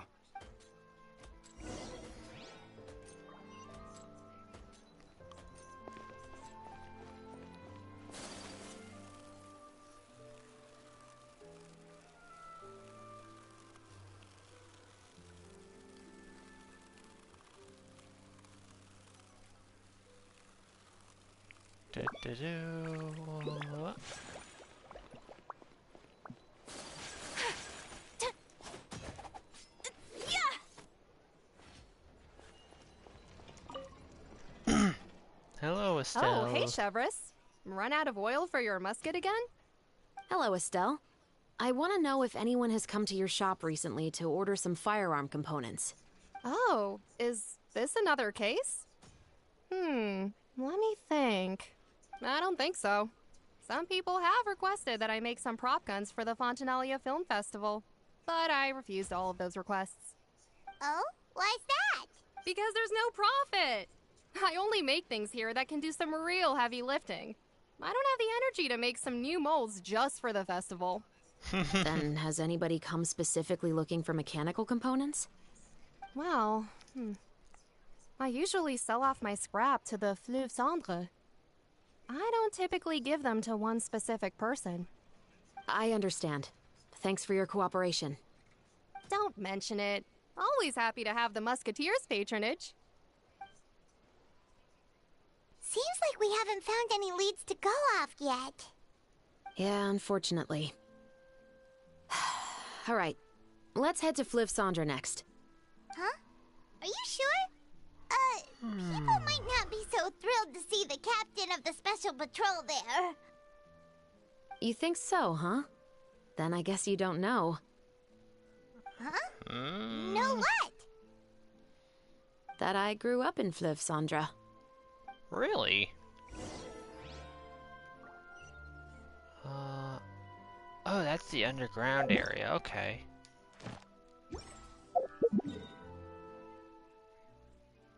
Huh.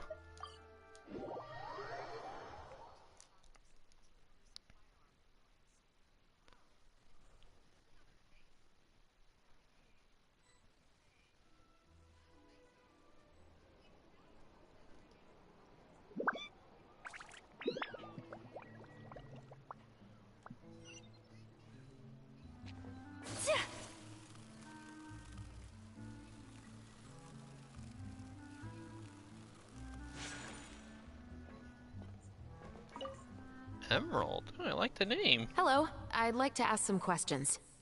I don't know anything. Don't worry, I'm not here to arrest anybody. You say that now. It's the truth. Here, take this as my guarantee. Wait, did Paimon just see what she thinks she saw? Is the captain of the special patrol bribing a citizen? Just shush, Paimon. Seems you're different from the other guards. What do you want to know? Have you heard anything related to muskets in Fleuve Cendre lately? Anything at all? Muskets, huh?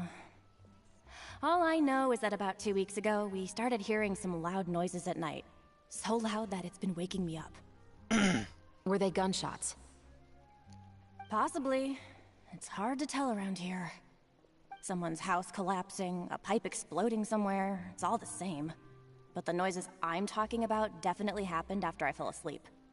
Do you know where the noises were coming from? I don't remember clearly. Is it that you don't remember, or that you need to think about it some more? You tell me. Then please, think about it some more. She's giving her even more Mora! I don't see anything. I don't know what you're talking about, Paimon. The noises came from the end of the southern waterway. I came out and had a look for myself when I wasn't sleeping well, but I didn't dare get too close. That's all I know. All right, I'll take your word for it. Thanks for the pâte de fruits.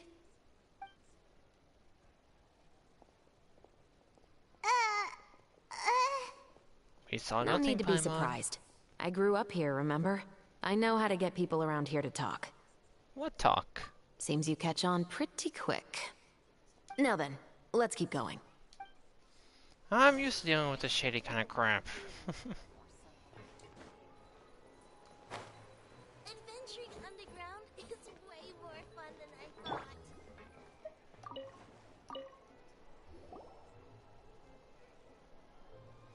It's been a while, Tetro. Please, just get on with your request.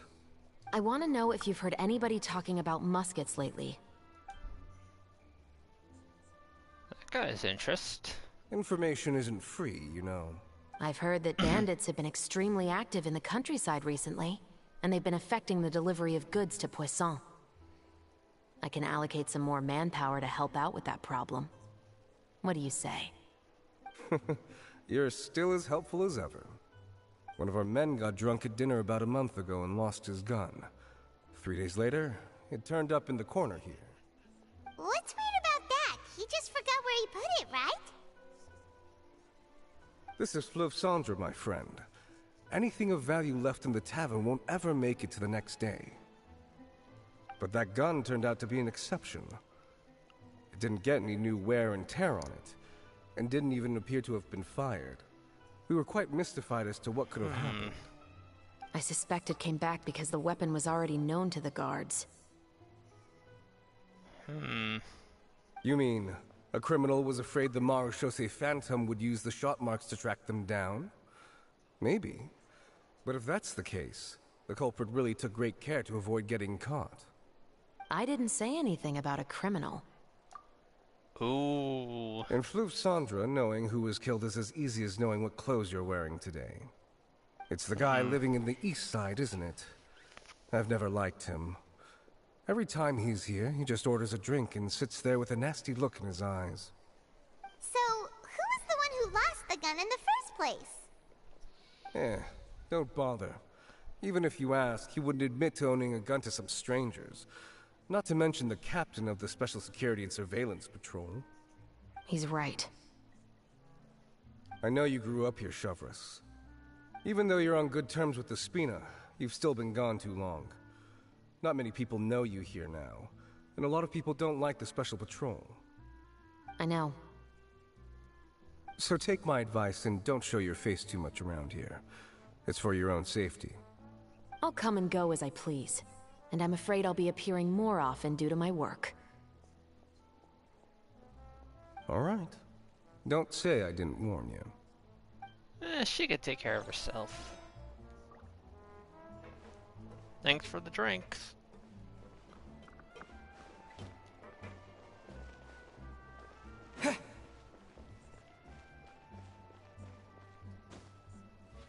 Whatever business you're in, you gotta keep up with changing times. I thought that ledge was lower.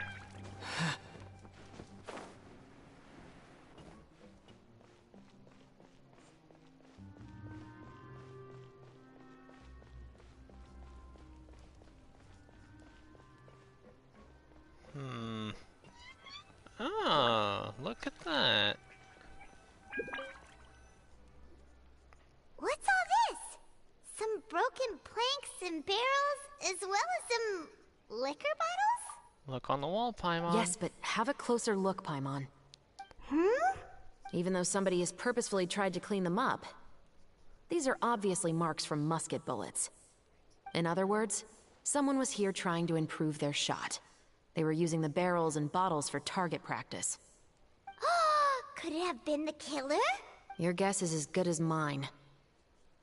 Although many people at Fleuve Sandra own guns, few hide the fact from others. And even fewer would go to such lengths to hide markings from practice shots.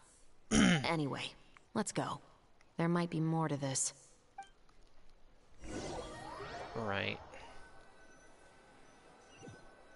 The plot thickens.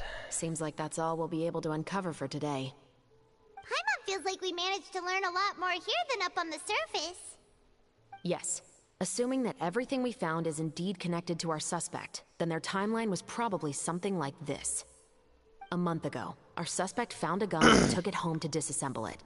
Once he'd figured out its mechanics, he brought it back. That's what I was thinking. In the following weeks, he used some parts to create his own makeshift musket, and took it to the Fleuve Sandra for target practice.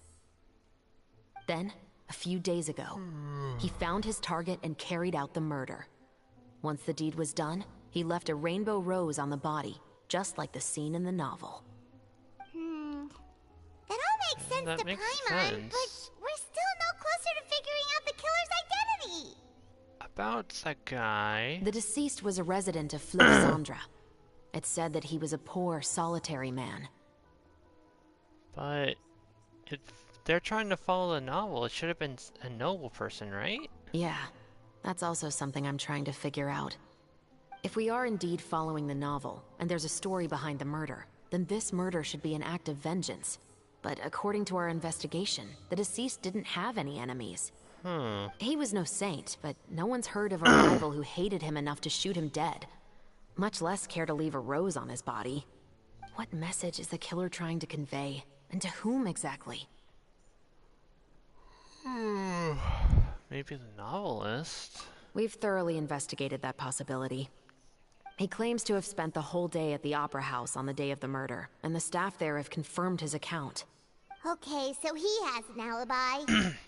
Not only that, he lacks a credible motive as well.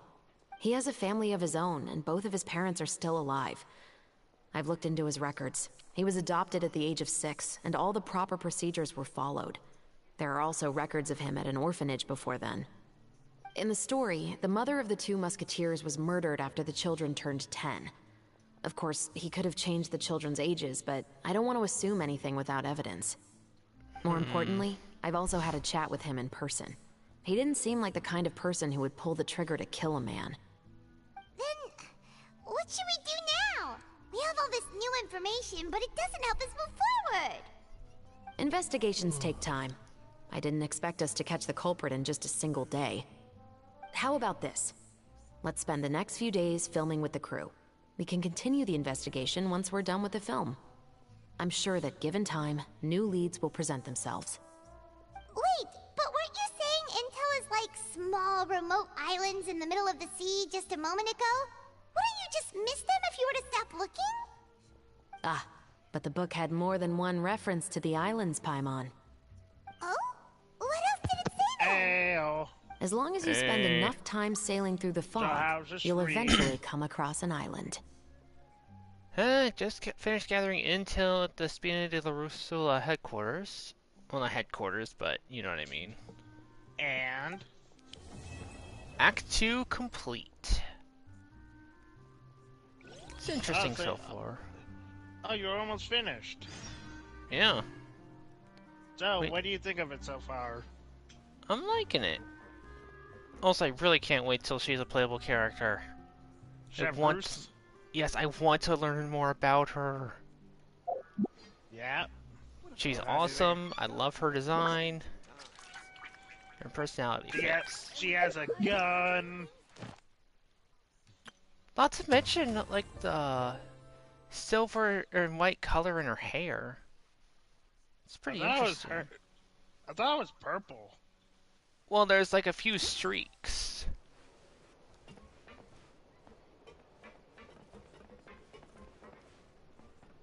Yeah, there's like 3 streaks in the middle. Alright. One on each side of her face and one above, like, between her eyes part. Interesting. I imagining things, or is all this Huh. making me dizzy? Alright, let's see here.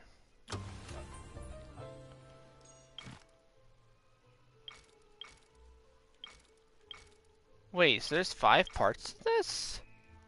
No, this should be the last one. Okay, because it shows there's 5 things total here. 2 of them are not yet unlocked. Because these first 2 are the first 2 acts I completed.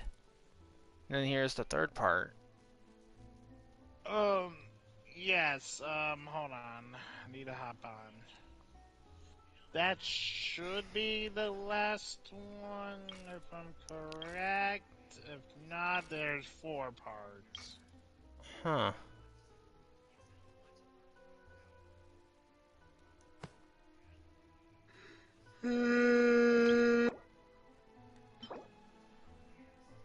Also, I cannot wait to get this Claymore. What Claymore? The Ultimate Overlord's Mega Magic Sword. Oh, the event one? Yes. Yep, you can get it while also getting its enhancements through the minigames. I know, which I will do off stream. Yay! Alright. Let's see. Don't have enough to buy another wish. Alright. There are 5, but the last, one is very short. Okay, so it's gonna take at least over an hour. No. Yeah, it's over an hour.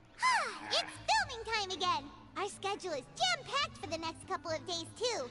We've got so many different locations and sets to cover. Anyway, let's head out and meet up with the others. Alright. Yeah, it's definitely over an hour. Alright.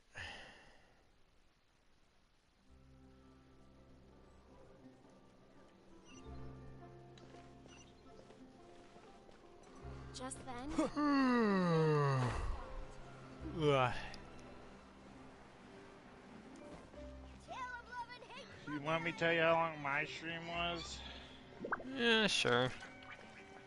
They give you a rough estimate. And then again, you also probably got called away a few times. That's why I said a rough estimate.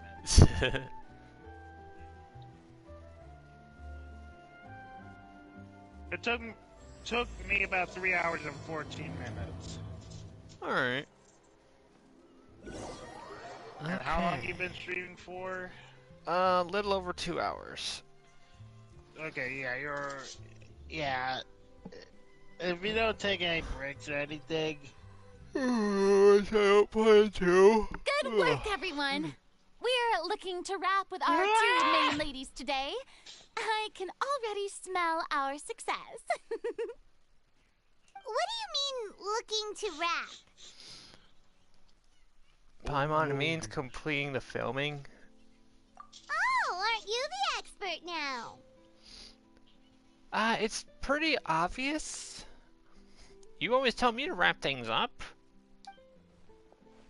This upcoming scene is the two Musketeers' final confrontation with the Baron. Right, I will be back. There will be quite a bit of action, but no choreography beyond what we've already rehearsed. Anyway, get ready. Lights, camera, action! Alright. The view is beautiful tonight. It reminds me of that fateful night 10 years ago. And now that I've said it, I can even make out the faint fragrance of herbal tea in the air. Enough, villain! It's time that you pay for the death of our mother! My dear Iris, have you forgotten your manners? How can you speak like this to your own father? I'd sooner swallow all of my teeth than call you father. Ooh. What did I expect? Seems the daughters have turned out to be just as obstinate as their foolish mother. Yeah, Rem's here, but he just went AFK. He's just been watching anime with his mic muted. He watches it with other people in the Discord. In this world, Mora and status is everything! She thought she could blackmail me using her children and force me to grant her recognition and concessions? Ah, how naive can a woman be? Mother never asked a single thing of you. All she wished was for us to live a peaceful life, just like the others. It was you who personally brewed the poison of prejudice and sent Mother to her death. Compared to that deadly poison, the 2 bullets that will soon pierce through your heart will be like sweet mercy. Ooh. And that's exactly why I said you're just as naive as her. Did you really think 2 muskets would be enough to defeat me? So let's see. What is stronger? Mora and power, or the 2 muskets in your hands? Oh? Get them! Too late! There are too many of them! It'll be okay. We'll cover each other, Iris. And Mother will be watching over us, too. Right, see ya. Oh, dang! Holy! You've lost. To think I'd lose to my own 2 kids. We are no children of yours, and we'll never call that place our home. Then tell me, what did you do all this for? You lost your mother, and will soon kill your father as well. What will you gain in the end, other than sentences for your crimes? We will gain our long-awaited justice.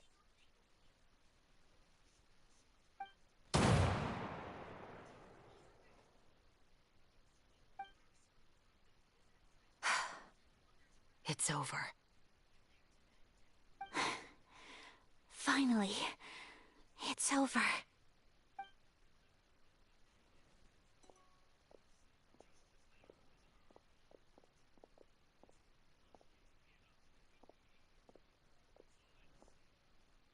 So, where will you go now, Tulip? I'm not too sure, Iris. Maybe somewhere with lots of flowers? After all, Mother always did love going where the blossoms were. What about you? I want to go visit Mother's grave. Yeah, that's not a bad idea.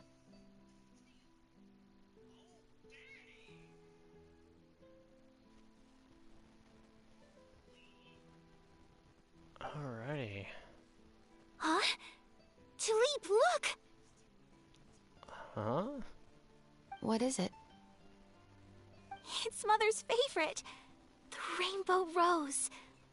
Look, it's blooming again. Wow. Excellent! That was beyond mesmerizing.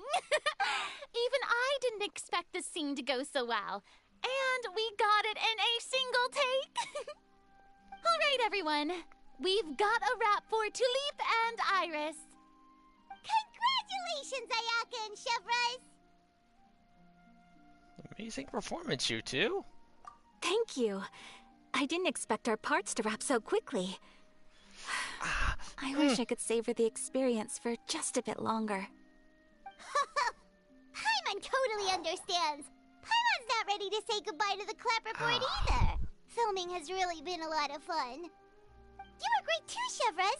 The way you said, long-awaited justice. It gave Paimon chills. That is indeed my favorite line in the whole book. I still remember trying to act it out in my room the first few times I read it. Whoa, Paimon would have never guessed you're that type. Who doesn't like stories where the guilty are punished and justice prevails over evil? Don't forget, I'm the captain of the Special Security and Surveillance Patrol. Captain, I have something urgent to report. Uh-oh. Please excuse me, everyone. I'll be back in just a moment. It's okay, don't worry about us.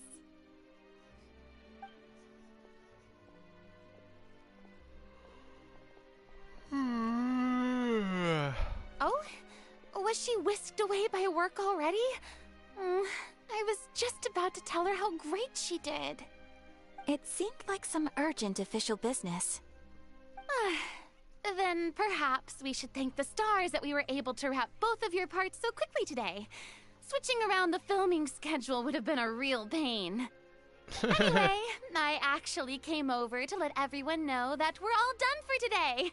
You can go home and get some rest. And one last thing, Miss Ayaka. Your acting skills today were immaculate as always. Are you sure you won't consider taking up full-time acting? See, I just happen to know this great troupe that's still looking for a lead actress. Thank you for your kind words, Director Farina. Unfortunately, there are still many matters that I have to take care of back home at the Yashiro Commission. I cannot remain in Fontaine to pursue an acting career. Nevertheless, I will make sure to treasure this incredible opportunity in my heart. Oh, that's a shame, but I understand. Just let me know if you ever change your mind. I believe it's also about time for me to take my leave. But hopefully I'll see you on set over the next few days. Even though my part's wrapped, I'd still like to swing by and help out the crew. That'd be great. See you tomorrow, Traveler and Paimon. See you tomorrow, Aika. Yep, see you tomorrow. Well, what should we do next? Maybe we'll go investigate the case some more with Shivers today. Traveler, Paimon, please come with me. Right away. Where are we going? You could say, That our ship has finally chanced upon one of those small, remote islands of intel. Understood. Say no more. Let's set sail.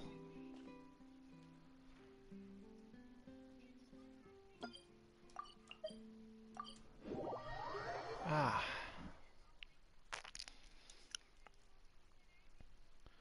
I really need to see what that build was for Chevreuse, because holy crap.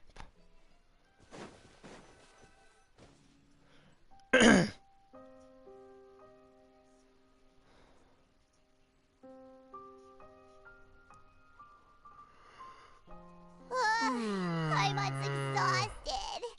Paimon definitely didn't expect having to float this far after a full day of filming. So, Chevreuse, why did you take us here? Did you find a new clue? Affirmative. It wasn't anything conclusive, but it should show us a clear way forward. Have you ever heard of someone by the name of Emily? Oh, you mean that famous perfumer? Oh, that one? She's a good friend of mine. She's lent me her aid several times in the past to resolve some difficult cases. After I discovered the rainbow rose at the scene of the murder, I sent it to her.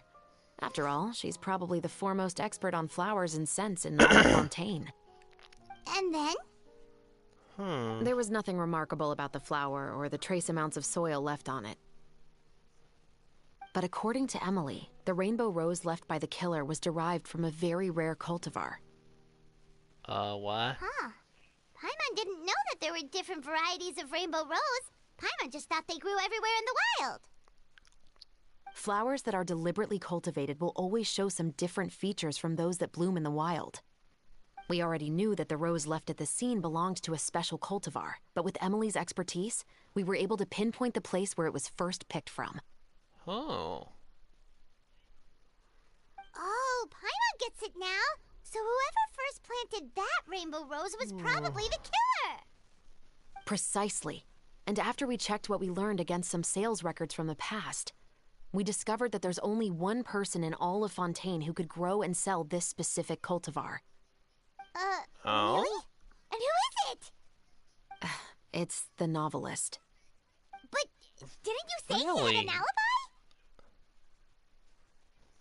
To be clear, I haven't changed my mind about him. I still don't think he was the one who pulled the trigger. However, that doesn't mean the true culprit never visited him at his home or never purchased a rainbow rose from his garden. Whatever the case, we will have to confirm a number of things with him.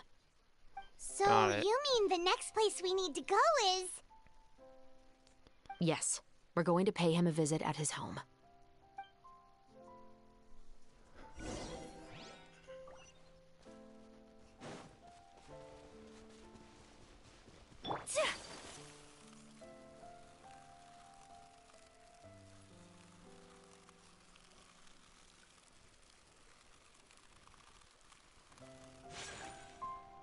Over here, okay. That should be his house. There are so many Gardamex stationed around the place. That's pretty unusual, right? According to what he told me last time we spoke, he hired them so he won't be harassed or disturbed. Huh. So there are a lot of flowers in his garden, but Paimon doesn't think we'll be able to pick one without alerting the Gardamex. Right, which is exactly why I think there has to be a special connection between him and the killer. So, should we knock? Just wait here for now. I'd like to take care of a number of those Gardamex first. But they're so far away. How are you planning to do that? Paimon, she's an expert. Don't forget, Paimon, I'm actually the real-life captain of the Musketeers. Oh, that looks cool. Ooh?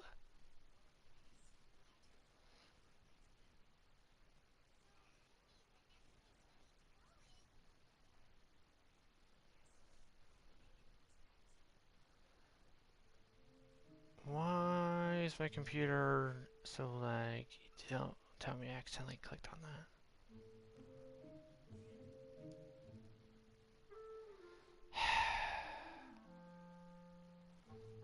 Gosh dang it. Come on. I really should start using the other one to watch my streams on. This one seems to be acting up.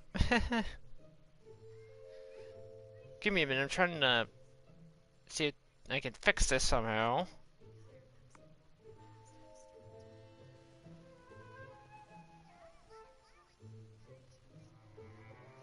Alright, I think it's better now.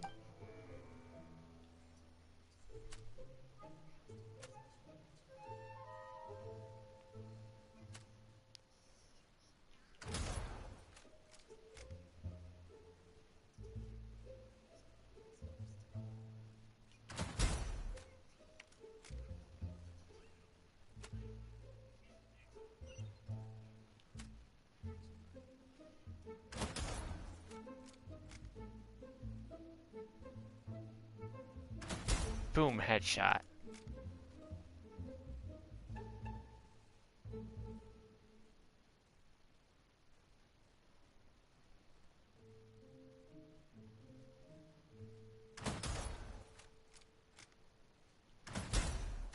Headshot.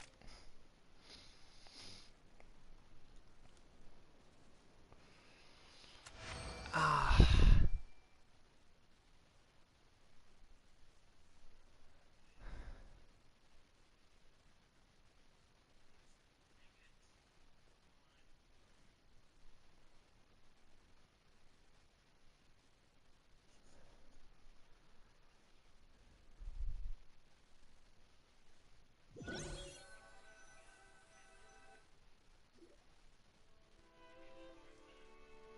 All clear. Let's go. Wait! Paimon's a little nervous now that we know he could be the killer. Can we He's not go over our Paimon, plan of remember? action again? I'll go knock on the door and make sure it's safe inside. Once we're sure that we're in the clear, I'll ask him to come with us for a quick round of questioning at the guard's headquarters. But can't we just arrest him? We still have no evidence that he's the killer, or that he lent the killer any direct aid. Still, it would be appreciated if you could pick a rainbow rose from his garden for me while I'm talking to him. It'll help the Marachose Phantom confirm Emily's theory. Sure, no problem. Just be careful, Chevros.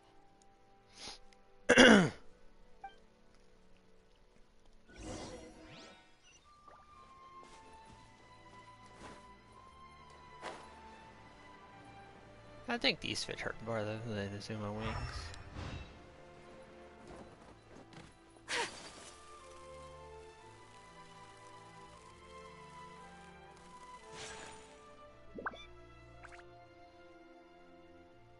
Hmm?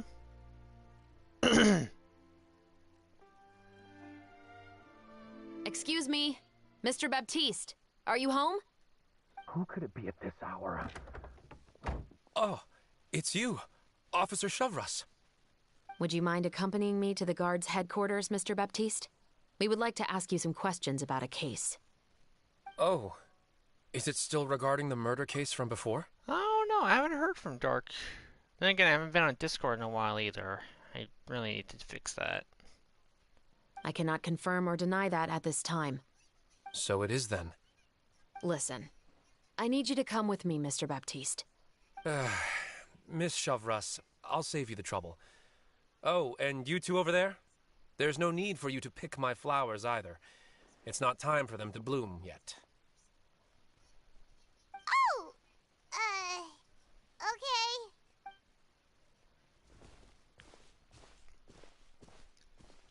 By saving me the trouble, you mean...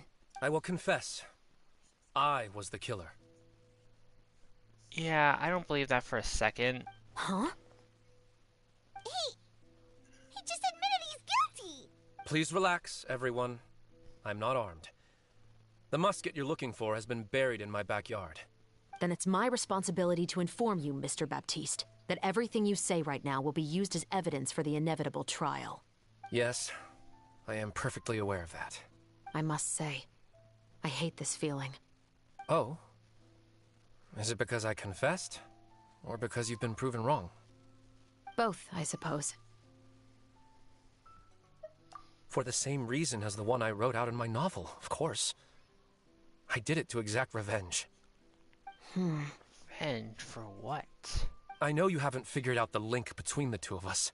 Had you done so, I'd have been taken away to the headquarters a long time ago. But that won't stop me from always remembering his grotesque face.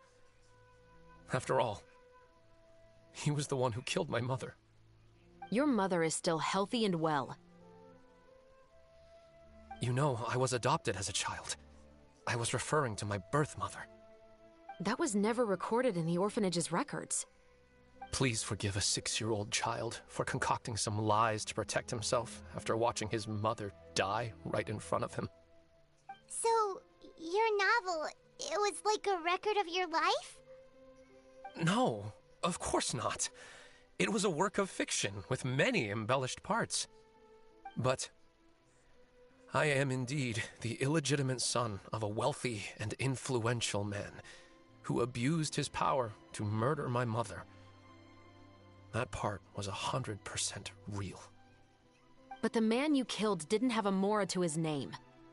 He was a hired assassin, an irredeemable beast who sank his fangs into a defenseless woman just for a few bags of Mora. But if that's really the truth, you wouldn't be telling us any of this now. Back. You still haven't managed to take revenge Welcome against back. your father, the true mastermind behind it all. Everything. The novelist just confessed. I never thought I'd hear that kind of thing from the captain Yeah. of the Special Security and Surveillance Patrol. Yep. And how do you feel about that? I'm simply skeptical about your motives. I don't think he's telling the truth. Oh, you think he's lying? I think he's covering for someone. And who would It's that simple, be? really. I don't know yet. I've grown tired of everything and don't want to shoulder this burden anymore. I just don't know. It seems too easy. You may have considered me too I soft was to saying, pull the that's trigger. exactly how I felt. Well, as it turns out, you are exactly right. I've become overwhelmed by the aftermath of the murder. So you're going to call a stop to your revenge, just like that? The true mastermind is too rich and too powerful for me. I've accepted that I will never be able to avenge my mother alone. And so what? The characters in your book never gave up. Now, Officer Shavras, I'm the one who has killed a man, aren't I? Are you trying to convince me to commit another crime? What's your father's name? How do you plan to prove the veracity of all of your claims? Well, I'd like to speak with you privately. Sure. Why don't we speak privately at the guard's headquarters? No, it has to be here. I must ensure that we won't be overheard. Fine. Let's talk here. When I said won't be overheard, I meant by anyone. I would like to speak with you and you alone. We'll go somewhere else. Thanks. I appreciate it. Please stay safe, Chevres. Paimon, she can take him easily. We don't have to worry about his safety. Not hers. All right. At least her Let's hear safety's it. on. Oh my god.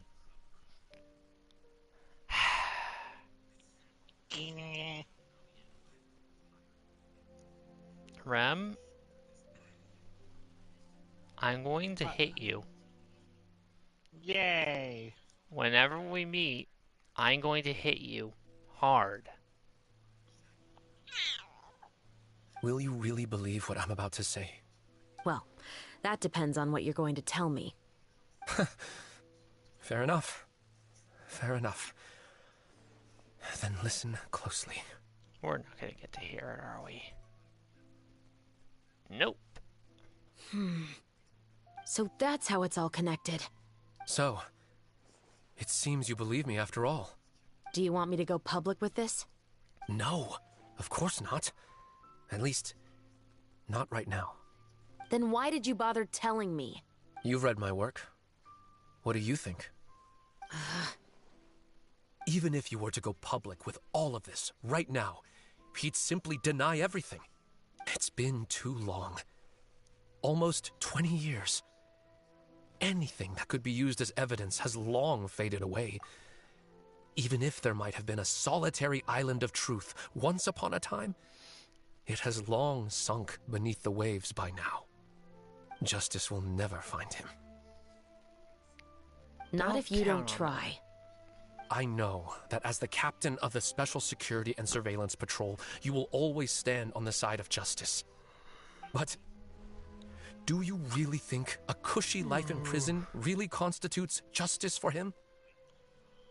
I bet he could lead an extremely comfortable life in the fortress of Meripede. What are you trying to say? I've been observing you from a distance. Your portrayal of the musketeer was exquisite. Pull the trigger of justice against him. Let the villain get what he deserves. You want me to let you go so you may complete your revenge? No, Officer Shavras. I know that would be impossible. No. What I'd like is for you to perform the deed on my behalf. I'm sorry, what? What? Perform the deed on his behalf. Really?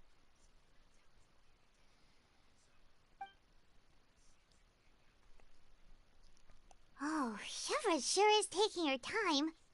What could they be talking about anyway? Oh, Paimon's worried. What if he decided to attack her? That's exactly what I said earlier. He's the one I'd be worried about. Oh, you do have a point. Still, do you have any idea who the rich person might be? And why the novelist doesn't want us to hear what he's saying to Chevres? Sorry to keep you waiting, you two. Hey, how did your talk go? I've already sent someone to escort Baptiste back to the headquarters for questioning. He wasn't lying about the musket. It was indeed buried in his backyard. But what about the name? Did he tell you the name of the rich guy? Yes, he did. But for now, I have to return to the Special Patrol. There are still a few loose ends I need to tie up. I'll probably be quite busy over the next few days, so apologies if you don't see me on set. All right, Paimon understands if you can't tell us everything you know. We'll just keep an eye on the Steambird then. Actually, there's still something else I need your help with. Oh? Act 3 complete. Gosh dang it. Yep.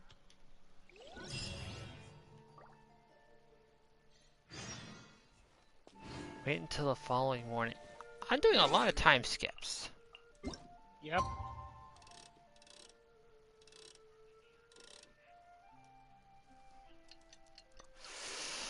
I need to get my arm checked out soon.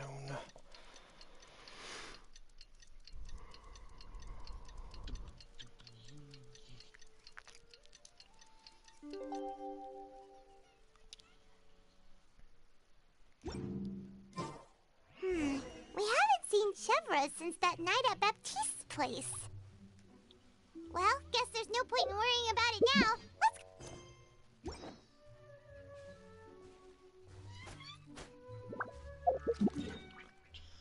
Alright.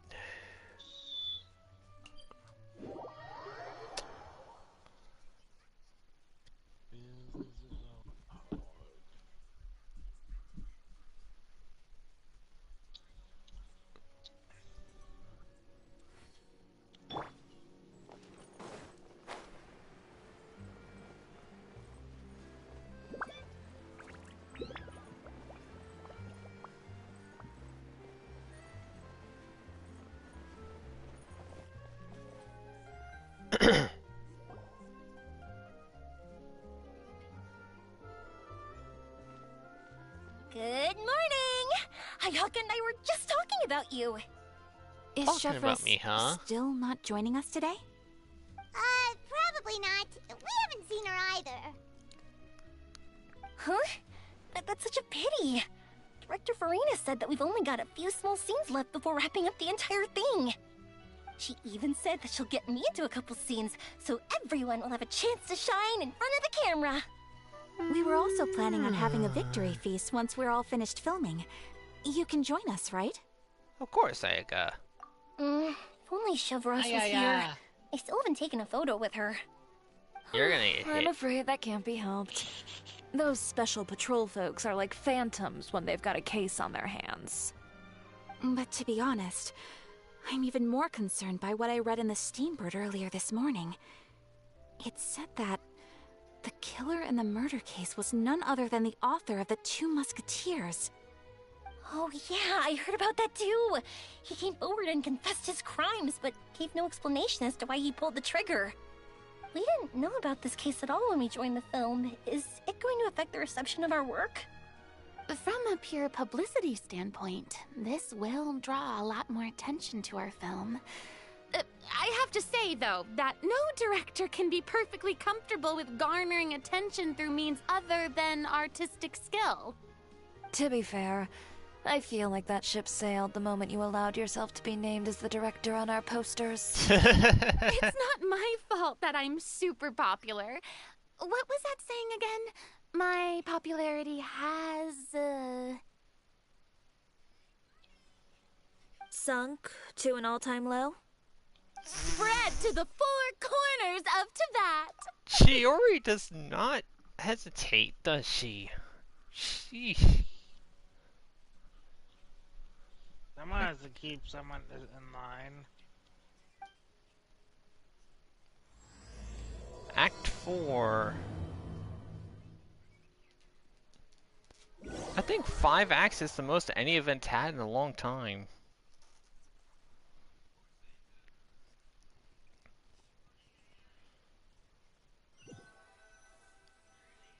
Oh, I didn't see you there, sneaky,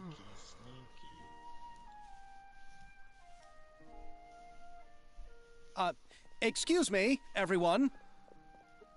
Xavier, even though I honestly pronouncing your name Xavier for all these years. Xavier! Feels like it's You're been not ages alone. since we last saw you. I've been talking non-stop with the Film Association, and I'm absolutely swamped trying to coordinate the film's marketing. So forgive me for not being around more often, but please believe me when I say that I will make sure everyone's hard work gets the exposure it deserves. Oh, seems like you've been fighting your own battles. Yes, that's one way to put it.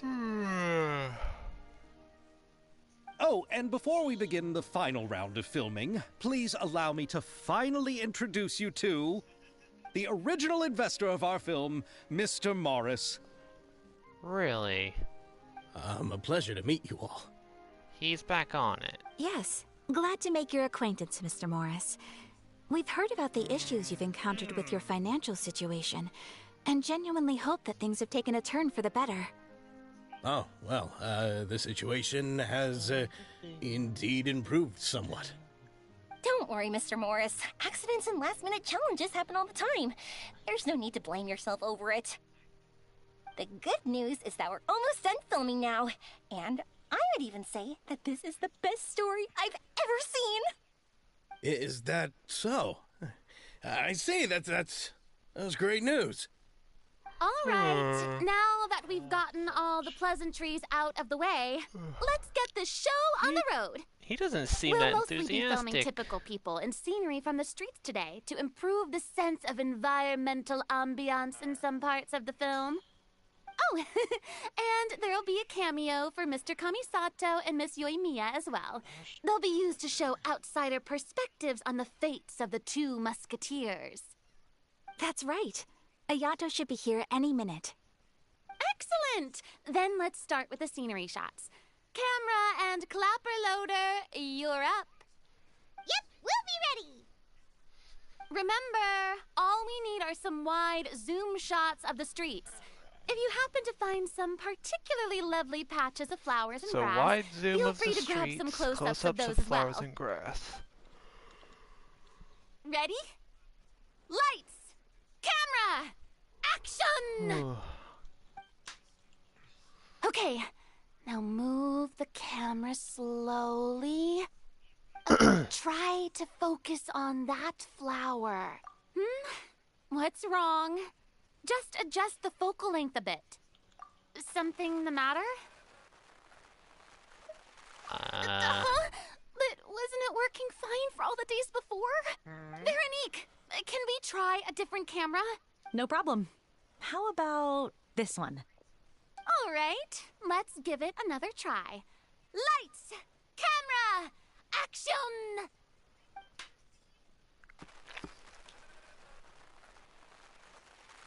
The Don't tell heck is me. going on? This one is broken too. Veronique, do we have any other spare ones we can use? I'm afraid we only brought these two today. What? Then go find a workshop to get them repaired right away. Oh, and you too, Bono. Go find our spare camera in the warehouse and bring it back to the set. On it. Greetings, everyone. My apologies for the delay. Is something the matter, Ayaka? It seems like there are some issues with the filming equipment today. I see. Well, let's not just stand here twiddling our thumbs. Actors, to the makeup booth. We'll start on the next scene as soon as we get a working camera. The people at the workshop told me that the part which holds the lens in place seemed to have fallen off. That's super strange. It was perfectly fine just yesterday. Well, no time to dwell on that now. Let's get back to filming. Ahem! Quiet on set! Places, everyone! Lights! Camera! Action! By the way, have you heard about that recent murder case? Yes, I have. It seems that they've caused quite the commotion in the city. I heard that the chief of the guards is so mad about not catching the culprit that he's about to explode. Oh? I find that quite hard to imagine, considering how he already looks most days. Director, we have a problem. Oh, we're in the middle of a take! Couldn't you wait until we wrapped up this scene? No, Director, our film, all the finalized film that we've been keeping in the case has disappeared. Uh-oh. Wait, what did you say? Mr. Bono, please take me to where the film was kept right away. I'm coming too. No, Yoimiya, you have to stay here. Oh. Okay, listen up. Everyone who's not working on this current scene can go with Bono to look for the film. Everyone else, stay put and wrap up the scene. Unbelievable. How could all these problems happen in just one day? We're back. How did it go? Did you find the film? We found it in the sewers. Huh? In the sewers? Is the film still okay? We discovered it just in time, so we should still be able to salvage it. The others are checking now to see if we lost any specific scenes. Oh, you scared me for a moment there. I nearly thought we had lost everything. I really don't want to experience that feeling of despair again. Okay, but who could have stolen the film and dumped it there? Could it be, some competitors working on other films? But if they wanted to harass us, why wait until the last day? Okay, we don't have time to really look into it right now. Let's strike while the iron is still hot and wrap this thing up once and for all. Yeah, let's finish it.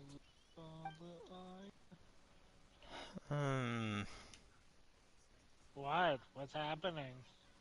I would like to officially announce that our entry I feel like to I the know festival, who did The it. Two Musketeers, has now concluded filming.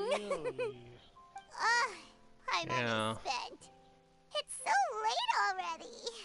Even though the filming process proved to be extremely challenging, everyone provided valuable and unique contributions to the final product.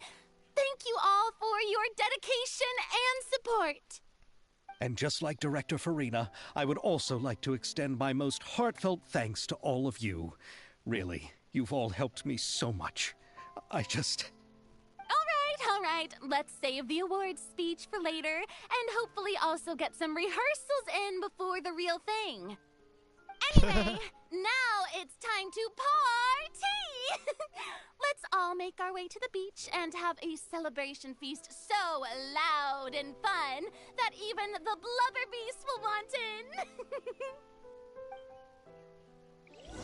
Party! Party! Paimon wants to party!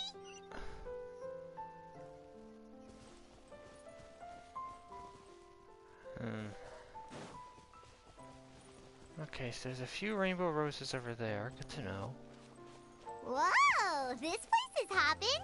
Everyone's finally getting to relax after wrapping up the film! Let's go chat with someone! Have you ever seen a fireworks show, Mr. Morris? It's pretty amazing. I'm afraid I haven't, but I'll take your word for it.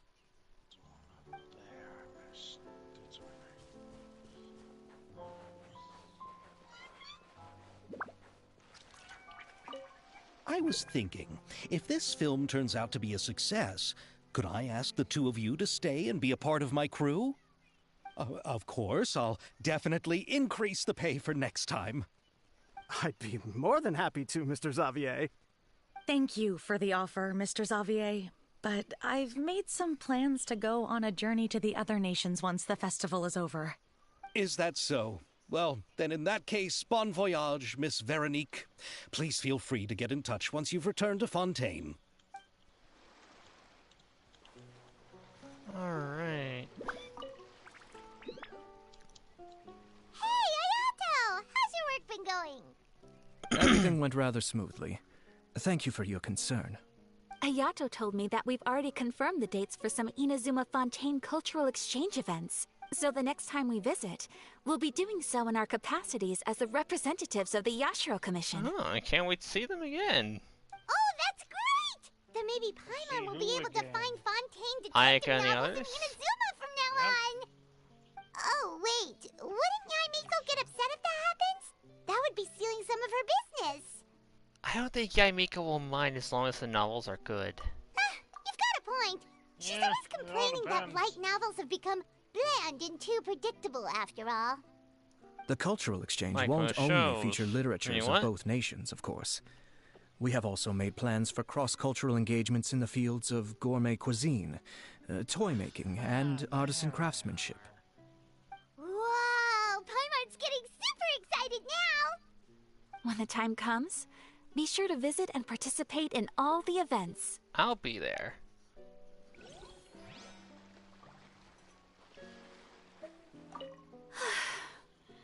I wish we could have spent some more time here. Don't worry. It won't be long before we're back again. You know what?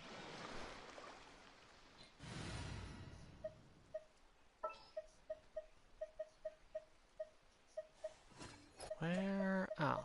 What's the news? Nope, not that.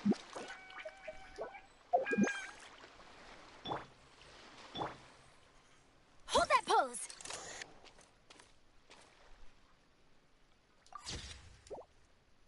Darn controller drift.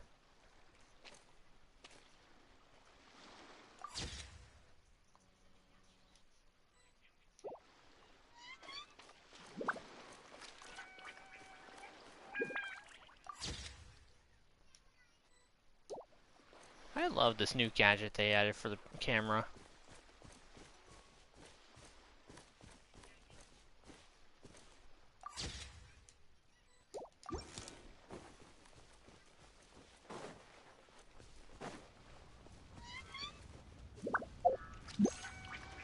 Oh, did not mean to deactivate it. Smile!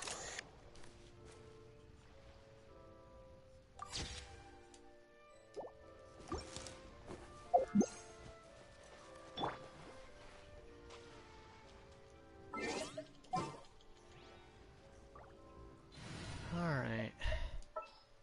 I'll put Farina back on the team for now. I knew you'd miss me.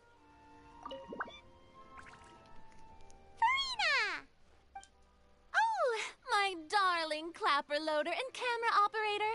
You've both worked really hard. We have names, you Paimon know. thinks you worked even harder than us. Honestly, Paimon was getting a little tired of playing with the clapperboard by the end of it.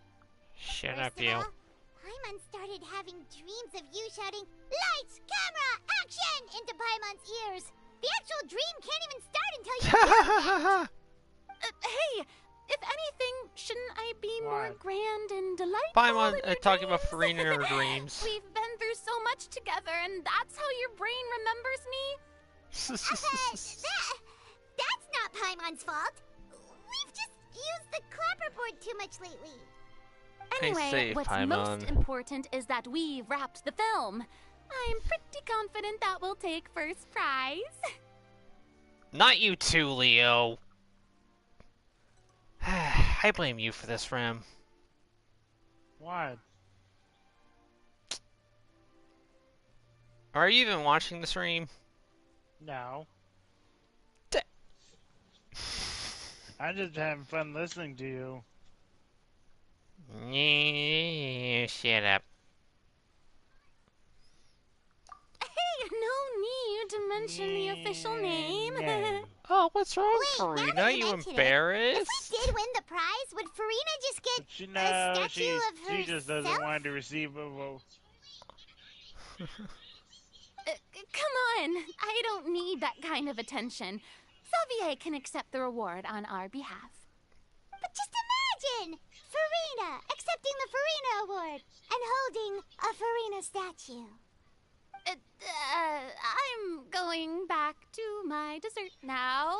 You all can keep discussing that on your own. Using dessert as a distraction.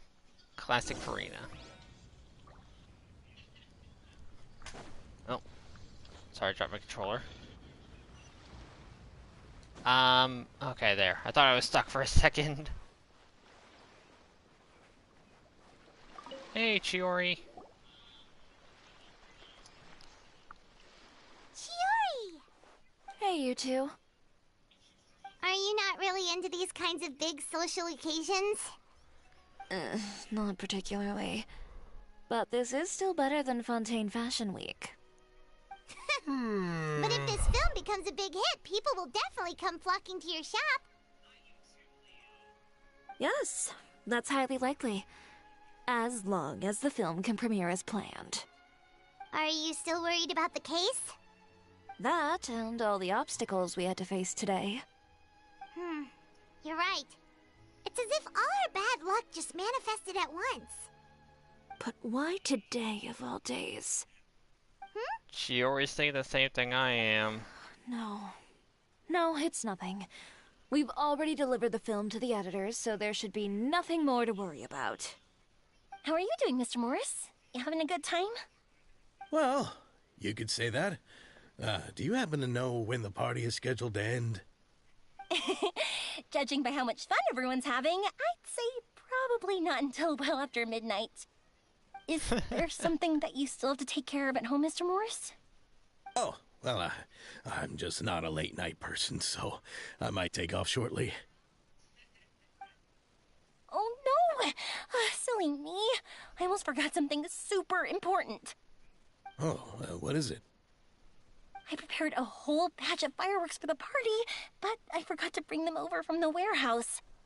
Fireworks, you say? Well, that's truly a pity. Sorry things didn't go as planned.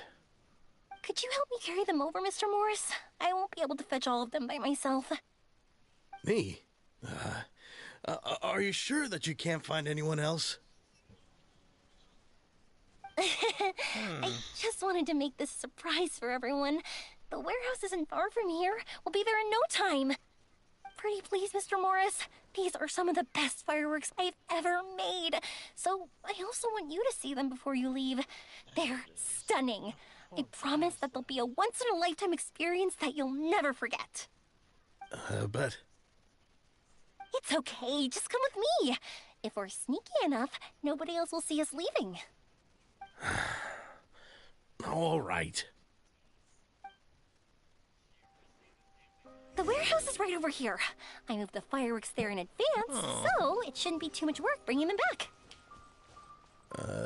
It's still a ways away from the party. Sorry about that, Mr. Morris. It's probably because I'm used to carrying fireworks all the time, so it doesn't feel like a lot of work to me.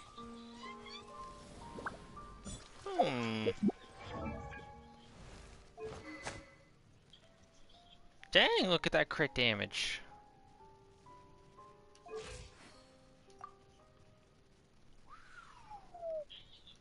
I need to build my Yoimiya like this. Wait, but probably has the Noblesse Oblige. Probably, yeah. There's quite a lot of crit rate. I'm gonna shut up.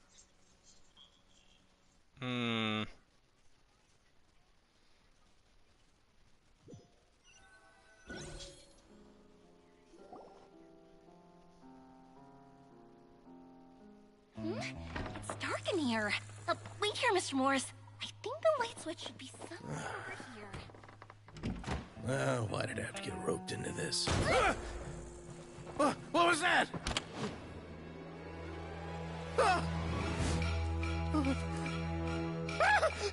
Who's there? Get me out! Get me out of here! Did you really think you'd get away, Morris?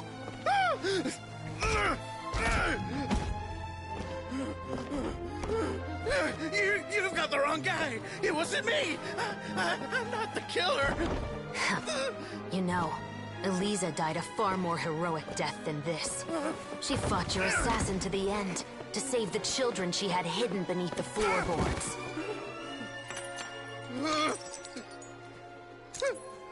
That is Eliza's pendant. The one with a photo of you two inside. The one you gave her. Ring any bells? It's a fake! It has to be! There's no way! No way your assassin didn't destroy it, you mean?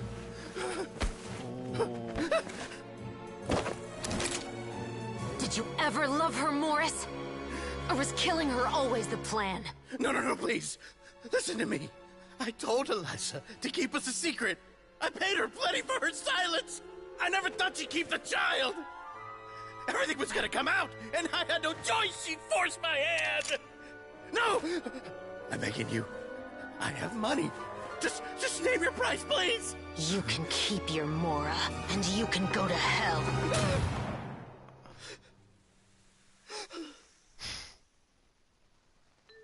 I'm Captain Shovraz of the Special Patrol. Morris, you're under arrest for Eliza's murder. Hmm?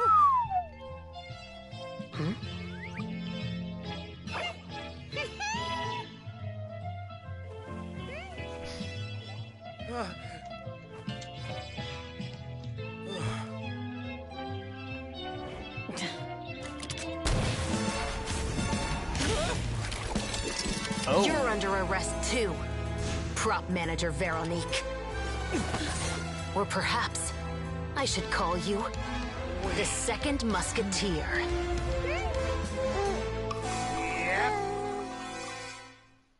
Also, that sword the Traveler was holding. This wasn't in the script. That didn't look like Drop the gun, Veronique. Why? Why would you keep me from exacting revenge on this heartless monster? 'Cause the bastard needs to pay for his crimes. Drop your weapon. This is my final warning.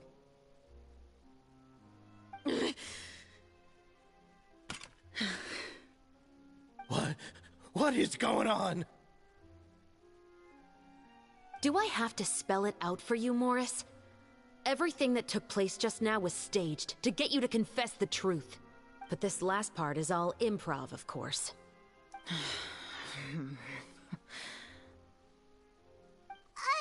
Shivers, you told us you wanted us to help you stage a play. You never said anything about the Second Musketeer.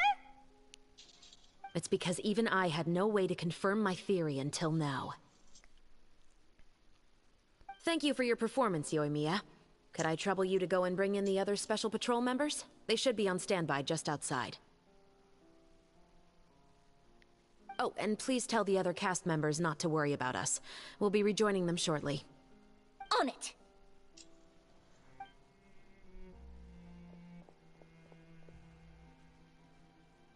So what do you think, Morris?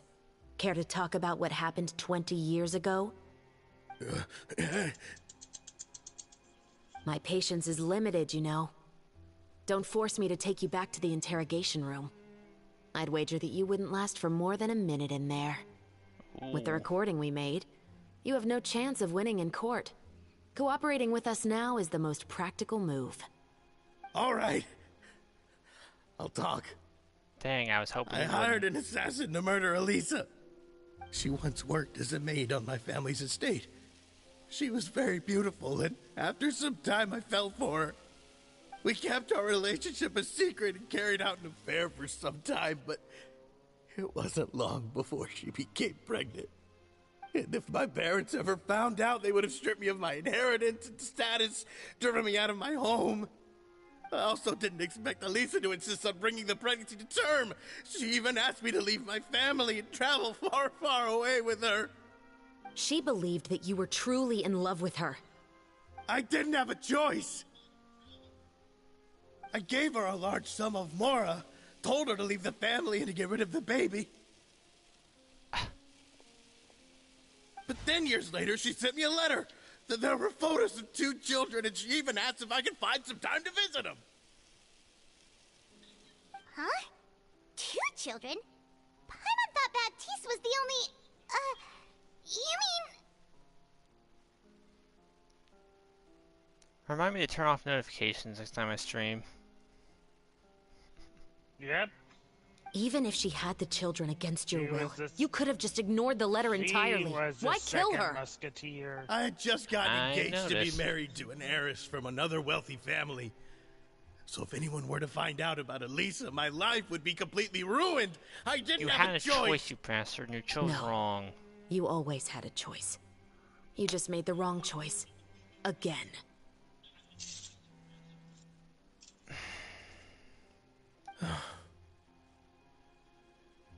Do you know how it feels Call to back watch your to mother her be killed introduction. right in front of you? Yep. My brother and I were hardly even school age yet. We were hidden beneath the floorboards, grasping each other's hands like a lifeline. We were so terrified that we didn't even know we could ever take a breath. All we could do was to watch Mother try to fight back, and then collapse to the floor. Even after the assassin left, we were still too terrified to leave our hiding spot. We thought that he might come back. It was only until the next evening when we finally climbed out and gathered around our mother. But she had already become cold and stiff to the touch. You made up your mind right then and there to bring this case to light. Not only that, we resolved to get our revenge. And that's why you became the Musketeers. No, that's why I became a musketeer. The man from before was also killed by me. My brother had nothing to do with it. I figured as much. Yeah, I figured. You did? I once told these two that he didn't look like a killer to me. His confession from that night also rubbed me the wrong way. Exactly. He confessed too easily. I think what really tipped me off was, how could I not feel a sense of regret in him? Huh? He confessed faster than any criminal I've ever met, but he didn't say a single word about you. He insisted that he was the sole perpetrator in the case. But after the questioning ended, I disassembled the musket we dug up from his backyard, put it in front of him, and told him to reassemble it. Wanna guess how far he got? Ooh. He had no idea where to even start. He's never touched a Not very gun in his far. life. Based on that, I determined that he was not acting alone. He only surrendered himself to draw our attention and create a moment of opportunity for his partner. So, I decided to play along. And as expected, the second musketeer followed us without hesitation once she saw Morris get separated from the rest of the cast. So he's Besides, still technically why else would he guilty. call the novel The Two Musketeers? Technically, yeah. But how did you know it was Veronique? I figured it out the moment Baptiste told me his father's name. That so-called financial crisis was all just a ruse. He just wanted to sign up as the investor and then leave the film without any source of funding. After all, he has a vested interest in minimizing the reach of this story. It's really just the same thing as what he did to Eliza all those years ago. Human scum. But then Xavier pulled out all the stops and got the film made against all odds. Morris couldn't have that. Chevreuse, you should have let her at least shoot him in the foot or leg or something. With the killer in custody, he figured it was safe to act. And so he came to visit the set today, just as I expected. Wait, so you were behind all those mishaps today? Called it. Also, whatever punishment he's getting, it's not nearly enough. As for the identity of the second musketeer, I assumed they'd probably stay close to Morris and look for an opening. And if they already knew that Morris was the film's investor, then that narrowed the list of potential suspects as well. Furthermore, being the props manager would allow the culprit to avoid scrutiny by purchasing mechanical parts in the name of the crew. With that hypothesis in mind, I went back to check Baptiste's orphanage adoption records. Guess whose name I saw on the same page, just a few lines from his.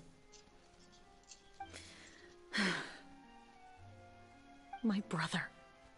He trusted you. As in, he trusted me to perform the deed on his behalf? He trusted you to stand on the side of justice. I am.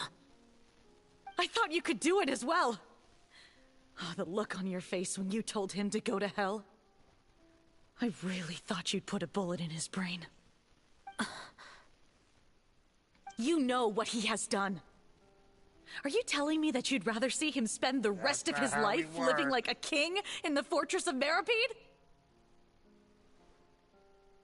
I will never be able to forget the feeling of my mother's cold, lifeless hands. And you would call this ending fair? Is this what you call justice? I won't lie, Veronique. I did hesitate when your brother first told me about the truth. I wondered. I agonized over whether I should really put a bullet in his head. So why don't you? Because that should never be how justice is carried out in this world. Exactly. Perhaps, to you, justice is simply reciprocated. An eye for an eye, and a life for a life. But everyone has their own understanding of justice. If everyone were to pursue their own definition of it, there would be no more order in this world. Today, you'll kill Morris, and tomorrow, his children may come for you. The world cannot render judgments based on a desire for revenge.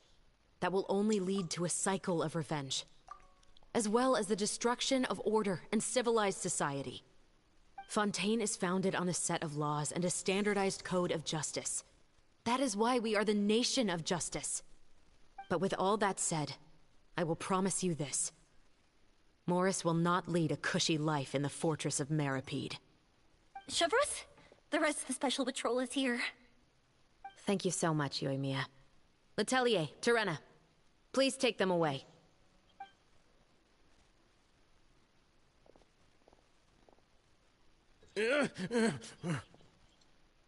I still can't agree with your reasoning. I know. Justice has not been delivered. At least, not today.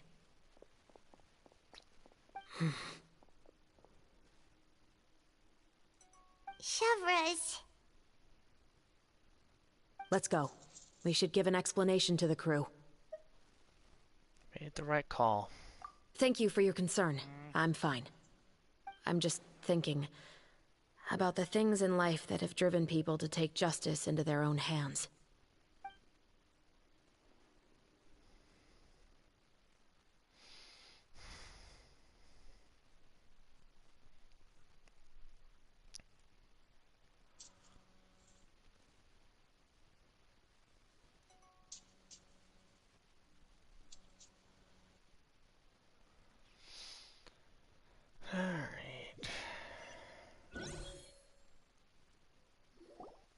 You're almost finished. Who would have thought Morris would turn out to be... I'm at a loss of words. How could he have done something like this? I'm just glad that you're all safe and sound. Who knew that such a labyrinth of cases would be behind this story? Well, what should we do now? We have a finished film, of course, but should we still go ahead with the premiere? What do you duh. mean? Shouldn't you be even more motivated to spread the word now that you've learned the truth? Chiori is right. I'd also like more people to see this story for themselves. But the real ending of the story seems to have deviated somewhat from the one in the script. Is that still acceptable to you, Miss Chevreuse? The call is yours. We still have time to reshoot an ending if that's what you'd like. No, it's fine as is. I like what we have for the catharsis. Romanticism is what gives works of art their appeal. Fiction is able to explore means of restitution that could never work in real life. Just like the real world, the world of stories also has its own set of rules and justice. These different possibilities are what initially drew me to reading in the first place. Sounds good to me. I support your decision. What about Veronique? Will she be okay? She will soon face her judgment alongside her brother and Morris. If I had to guess, they'll probably all be sent to the fortress of Meripede. I'll make sure to give Risley a heads up about it. And hopefully Risley uses Morris like a punching bag. I know it won't happen, but a guy can dream. Oh, you mean that kind of heads up? He'll just make sure he won't live a cushy life. Okay, You'll Leo. Have a good night. You'll see. Ahem. All right, then the matter's settled. Now that everything's been taken care of, there's no reason for us to keep looking all gloomy and grumpy. Let's get back to the feast and enjoy each other's company. We'll be starting the post-production process tomorrow. You should join us, Chevreuse. You missed the first few hours of the party, didn't you? All right. Count me in. Then I'll wait for you over there. There's still some good news that I'd like to share with Chevreuse. Traveler, Paimon, could you wait for me by the sea after the party ends? I'd like to go on a brief walk with the two of you. See you then. Thank you very much.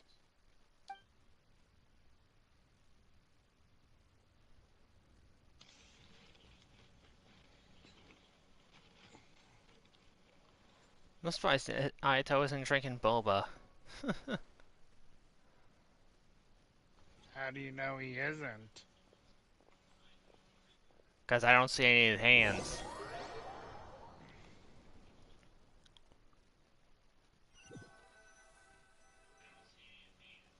Sorry for the wait. Oh, we weren't waiting long at all. Is there something else you wanted to tell us? No, I don't have anything new to share. I just felt that since you were my investigation partners, I should have another conversation with the two of you. Traveler, how would you have responded to Baptiste's request if you were in my shoes? Probably would have done the same. Is that so? Well, thanks for sharing.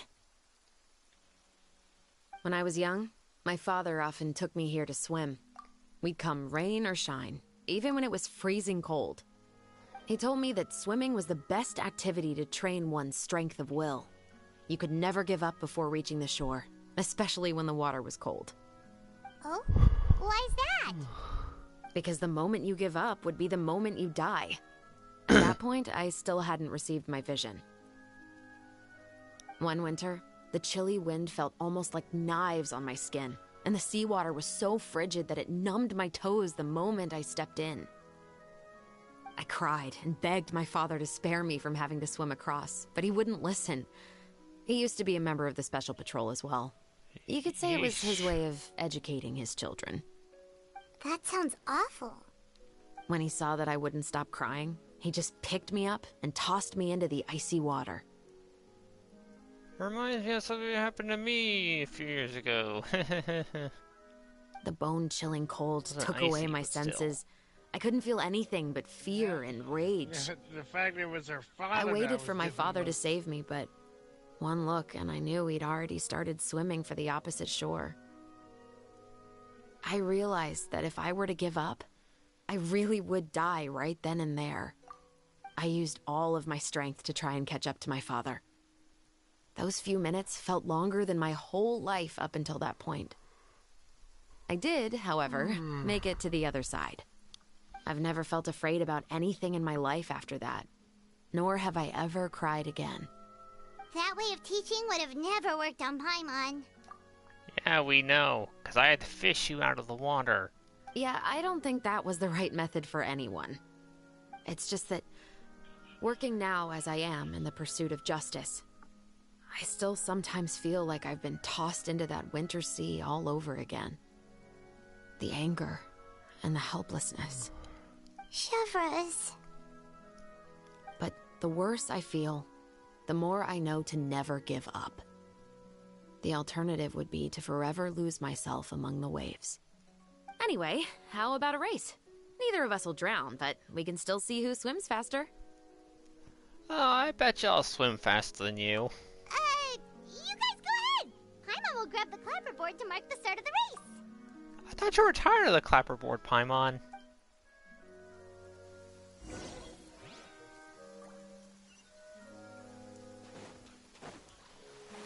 No one's ever tired of the clapperboard. What are you talking about?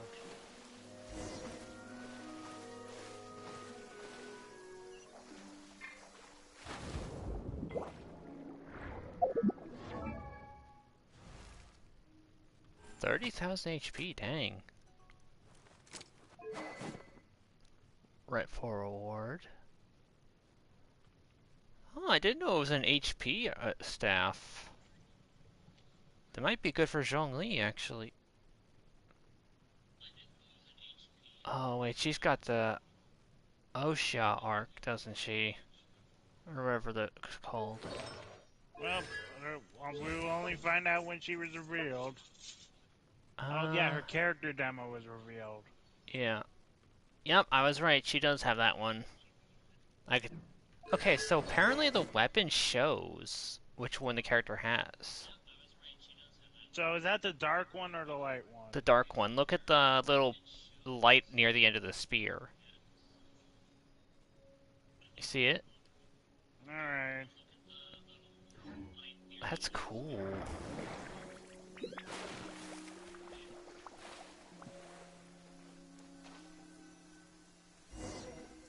I cannot wait to get Whoa, her. that felt good. Me neither. You were so fast in the water, Chevros. You were swimming even faster Heck, than did you Paimon see could what I fly. did with the demo version of her that they gave us?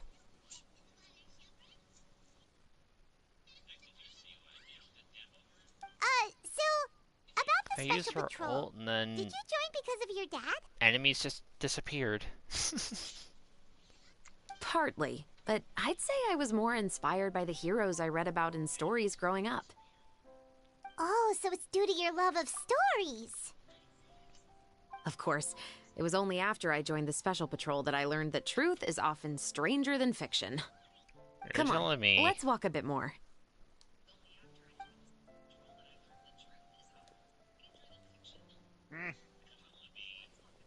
To be honest, I do sometimes question whether the decisions I make are the right ones. But I know that no matter what, I must keep swimming. Because the only thing I've got my eyes on is the shore in the distance.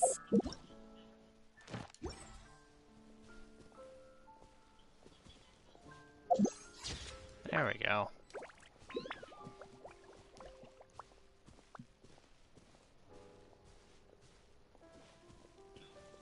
I didn't really do that. Yeah, I wanted to. Thank you for coming on this walk with me. I Just feel a looks lot good. better after getting all that off my chest. Huh. We're nearly back at Baptiste's house. Oh, look at that. You're right. I didn't realize we were so close. He really did plant a lot of flowers. It's just like how he described it in the story. Huh? Wait. Paimon, Traveler, look! The rainbow roses in the garden. They're in full bloom now. Wow.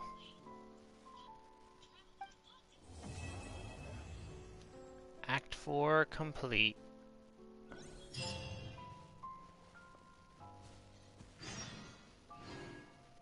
Wait until 2 days later, jeez. Even though it's a bit late, I must thank you for investigating this case with me. Not on behalf of the Special Patrol this time. It's a personal expression of gratitude from yours truly. Alright. Oh, you want to hear more about my father? To be honest, I didn't spend that much time with him. He was always busy with his special patrol, so he would often return home really late at night. Some nights, he didn't come home at all. Once, he didn't come home for a long time, maybe a whole week or so. Sheesh.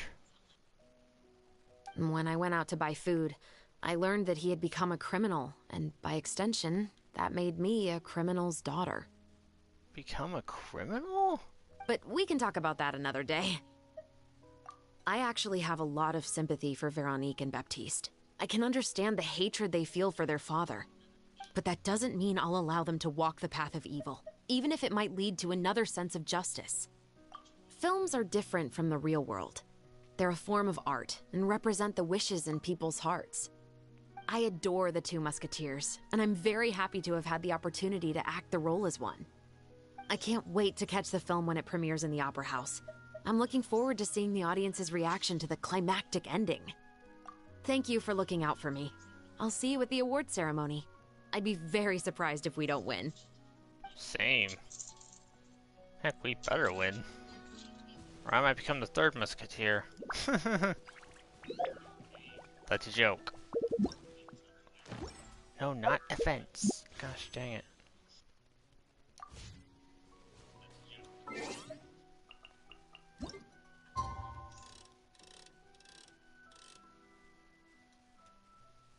Day after tomorrow. Hey, hey, hey.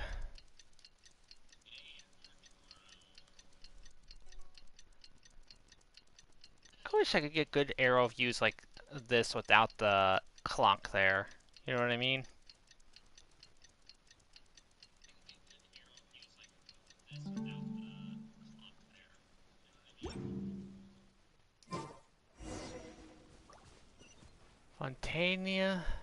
Fontanalia Film Festival.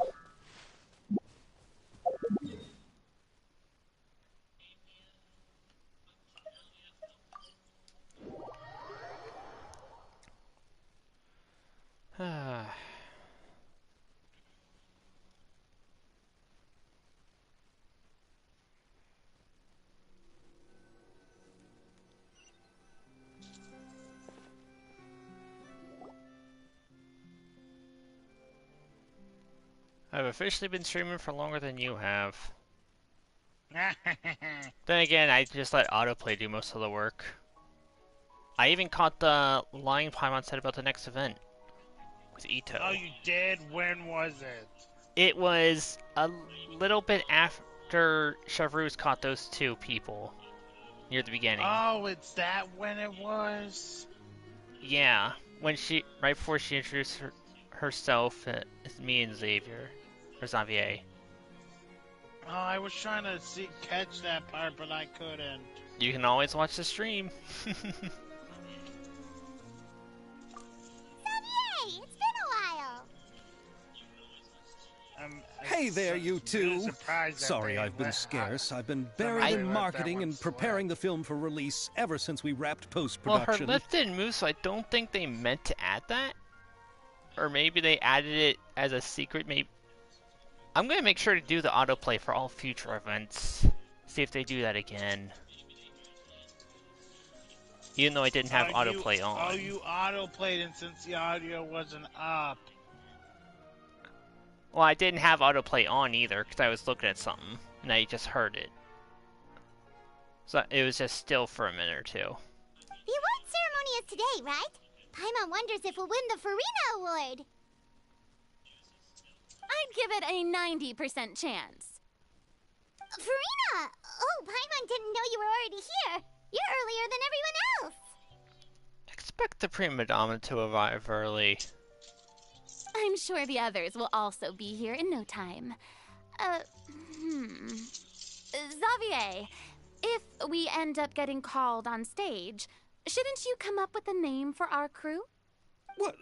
But we don't even know if we're going to win. I wouldn't want to jinx our chances by celebrating early. Just open your eyes! Surely you've seen the audience's reactions to our film. We've had nothing but critical acclaim.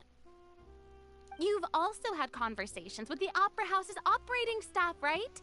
Didn't they want to increase the number of showings? With the Mora you've made from the box office, you can now open your very own film company. But that's all credit to my amazing crew. You've all helped to make this a reality, so I can't be the only one asked to come up with a name. Well, give it some thought. I'm sure the crew will respect your choice. Just take the praise! Sheesh. All right, but before that, Traveler and Paimon, could I trouble you to quickly pay a visit to the Fortress of Meripede? I'm sorry, what? Huh? But shouldn't we stay for the award ceremony? I wanted to ask you two to invite Shovras to join us at the ceremony. She's one of the lead roles, after all. Of course she's there. I haven't been able to find her recently, so I haven't had the chance to invite her personally. According to the papers, the culprits of the Musket murder case will be personally escorted today by the captain of the Special Patrol to the Fortress of Meripede. Oh, Paimon gets it now. Yep, just wait here, Xavier, and maybe try to come up with a few snappy-sounding names. Yeah, anything would be better than some of Paimon's All right, names. then I'll leave you to it. Besides, we have personal entrance. Will we really win an award? Trust me. When have I ever been wrong about something like this? Or should we say teleport in and out?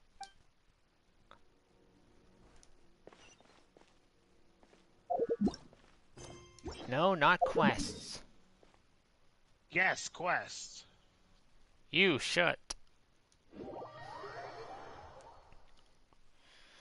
As soon as I get done here, I'm gonna go get something to eat. You have a little bit more to go. I've noticed. I'm surprised I streamed longer than you. Also, Rem, look who I have in here now. Since I finished the excuse me, the Melusine quest. Drawn on the bulletin board. Nice. Where? Oh, there's the entrance. Alley.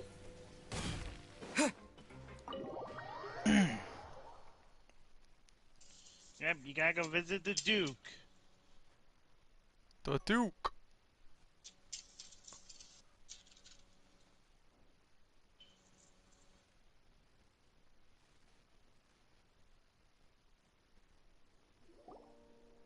This is as far as I'll be taking them. I'll leave the three of them to you now. Got another errand to run? Something like that. I'm expected at a party. Now that's something you don't hear every day.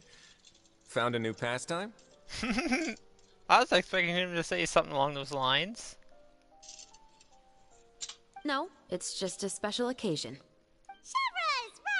Risley! Festivals really do bring people together. It's been a while since I last had so many visitors at the Fortress of Meripede. Wait, I wonder if she knows that we were stuck in here for a while. Probably.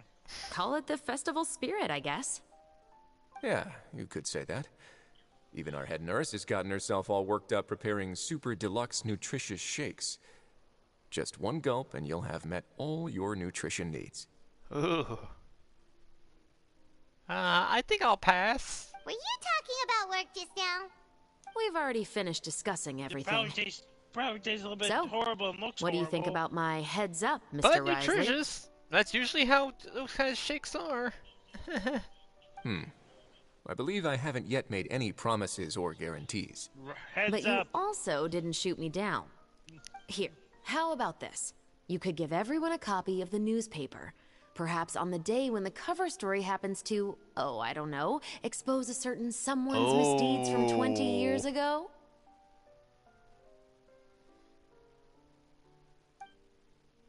Yeah, I suppose then a misdeeds. certain someone may soon find himself the So, yeah, most he's not getting unlucky a cushy person in the life. Fortress of Meripede.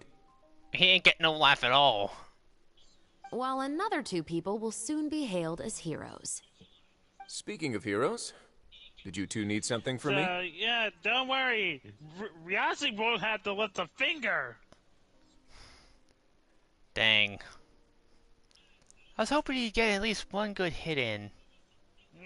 No, everyone else in will. Fair enough. Oh, actually, You're here to invite me to the party, right? Don't worry, I didn't forget. Ooh, then let's head back right away! See you, Risley! Happy Funtenalia Festival! And the same to you.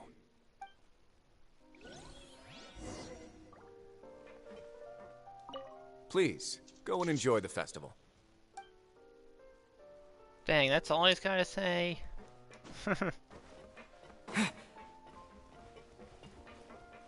I'm tempted to go see if Siege Queen is here, but I doubt it.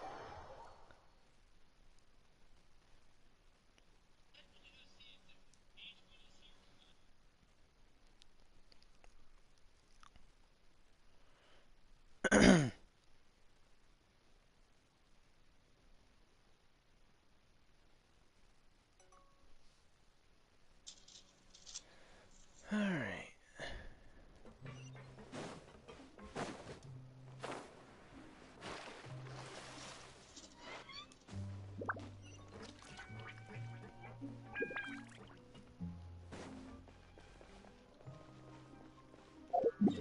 Alright, second floor.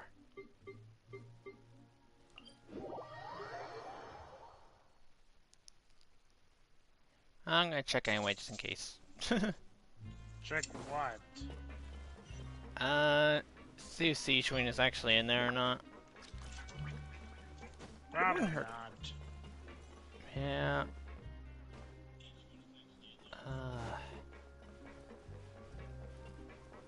Gotta remember where the heck the infirmary was. Not there.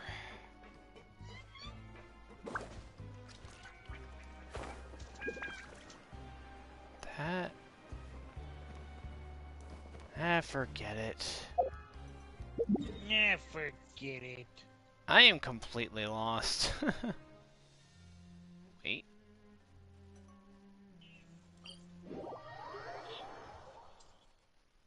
I just stupid.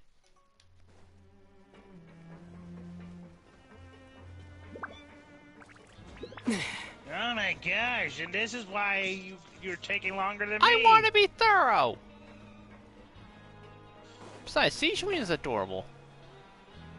This is why you took longer than me. I didn't exactly do this during most of the stream. I let autoplay run. You jerk. And somehow I still did better.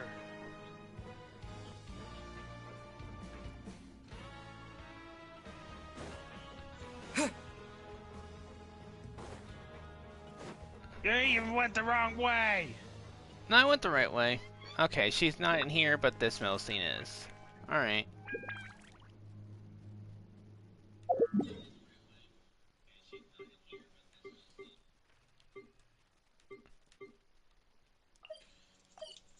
No, I want to go. You're gonna be late for the party.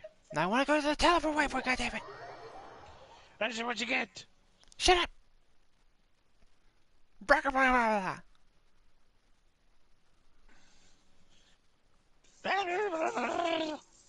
Oh, here we go. And the winner of the Farina Award for the first Fontenalia Film Festival is...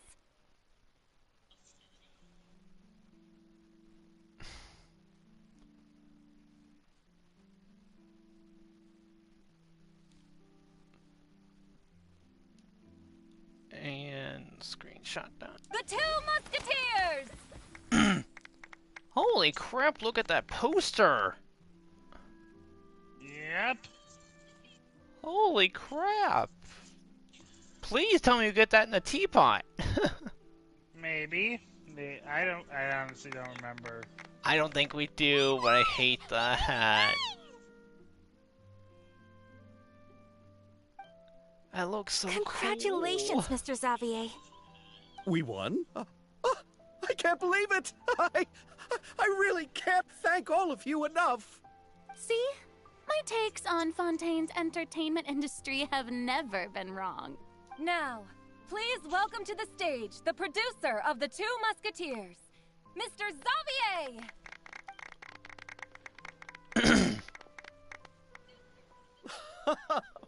Thank you. Thank you all so much for your recognition and support. While I'm up here, I would love to give special thanks to... Time really flies, huh? Oh, okay. I thought he was gonna get It interrupted. certainly feels that way. It feels like it was only yesterday when you were teaching me to hold a musket. Will you come back to Fontaine again? Of course. I'm very fond of this city. There are so many novel and interesting things that it's been hard to keep track of them all. But how about you? Would you be interested in visiting Inazuma?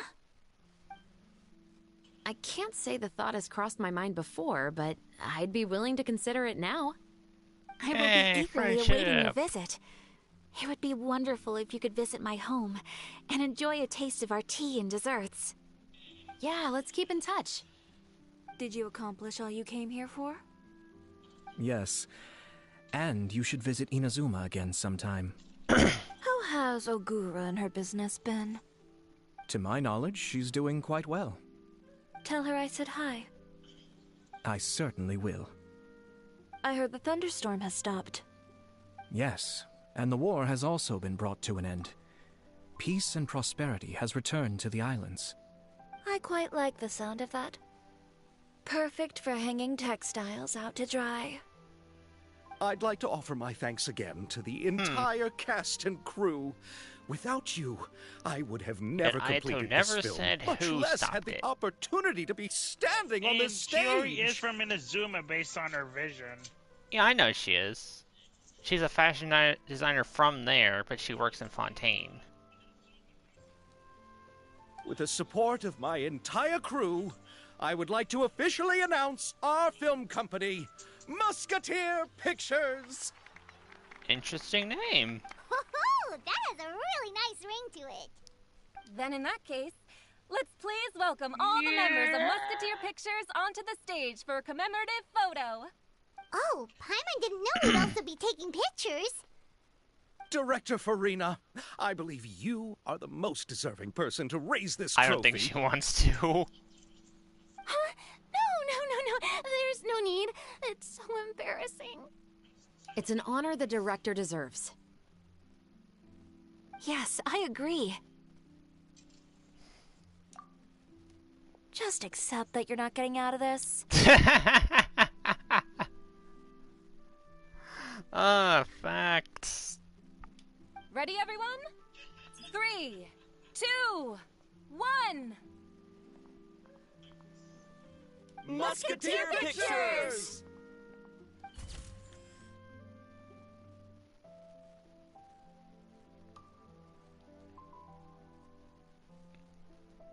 Gosh, that looks amazing.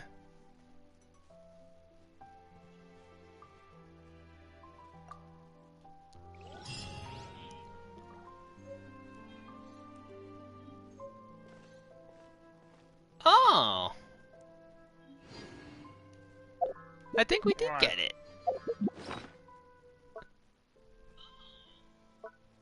Let's see, where is it? Where is it? Probably near the bottom. Oh my gosh, my back. There's the statue.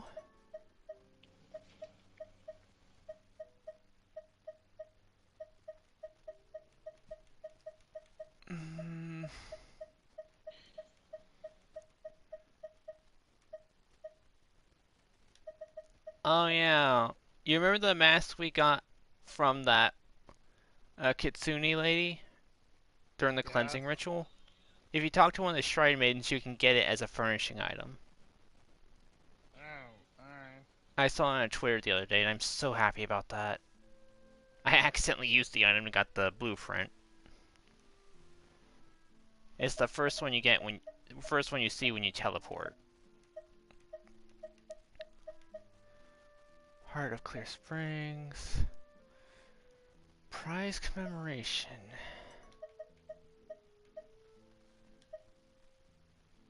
Oh, alright. Let's talk to everyone. Lady Farina, please allow me to take just one more photo of you. I would also love to get your autograph, just as a memento of our time together on the crew. Javier, quit fanboying. Sheesh. Hey, I've had enough of the camera flashes from when we were all up on stage. But Lady Farina, you are the best director I've ever met! The most photogenic maiden in all of Fontaine! This kind of lively and celebratory I'll setting be is over there in a exactly few where you minutes. shine. I believe all photographers would agree. Come, the brightest star of our land! Show us your light! The camera is waiting to sing praises of your beauty! Alright, enough kissing up. Well, I'm flattered, but... All right. I'll humor you and try a few more different poses. But I don't have to hold the trophy, right? Of course. You may pose however you like. Thank you so much. Thank you so much. By the heavens, my luck has been beyond belief. I'm having a hard time coming to terms with it now. Oh. Gosh, she is such a fanboy. Let's see. Ah, there they are. Miss Yoimiya, we haven't had the chance to talk, but please accept my thanks for everything you've done over the past few days. Oh, but I feel like I didn't do anything out of the ordinary. I'm very grateful for your assistance during that special performance in the warehouse. It was always going to be somewhat risky, to engage and draw away Morris all on your own. You're only a civilian and have never been trained to act in such a dangerous situation. She works with Don't fireworks, say it like that's that. dangerous enough. As the director's assistant, it was my duty to help out the crew however I could. It was an honor to help you solve the case. I have to admit, though, my heart was thumping super hard the entire time I was laying on the ground. I was scared that everyone would notice. You did great. Oh, and before I forget, if you ever visit Inazuma, please come and pay a visit to Naganohara Fireworks. I'll make some fireworks for you. I even know what shape I'd make. I'm guessing a musket. Telling you now would ruin the surprise. If you really want to see it, just come and visit me. Nice one.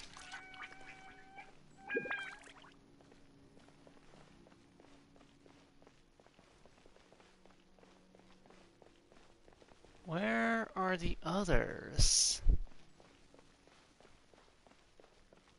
Well, I know where Ayaka is.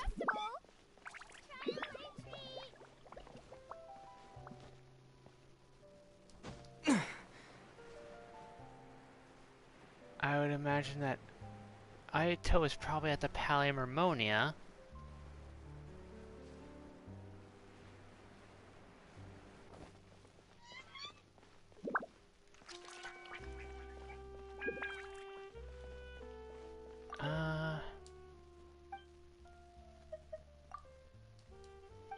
Okay, that's not...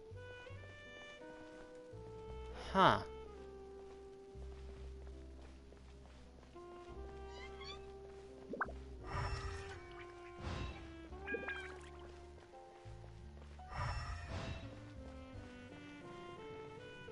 Trying to remember where her shop was.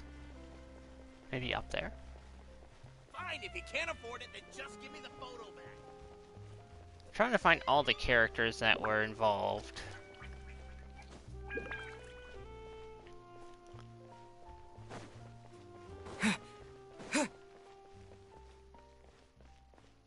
Yep, this is definitely her place. And there she is. It's you. Is there something I can help you with? Interested in our couture services? Just give me the word. Thanks to you, we were also able to premiere the film in time. Its success has increased the reach of my brand. There's no need to be humble. You helped Xavier and Shavras, and even Kirara's told me many good things about you. They are all my friends. You've done far more than what you give yourself credit for. I am merely a fashion designer. I don't have anything else I moonlight as. Right. But when you run a business, it's inevitable that as you make more friends, you'll also encounter all sorts of thorny issues. You scratch my back, I'll scratch yours. It's just the common sense of business. Xavier's over the moon now that he's actually won the Farina Award. Maybe I'll actually find him in the fountain the next time I see him. The demand for couture at my boutique has also increased. So much so that I don't have enough staff to handle it. Looks like I'm one step closer to achieving my dream. Anyway, you will always be welcome at Chioria Boutique. I would love to see you both again at the upcoming Fontaine Fashion Week as well. Gosh, I love her design. Where's her vision at? Oh, there it is. Okay, see you around.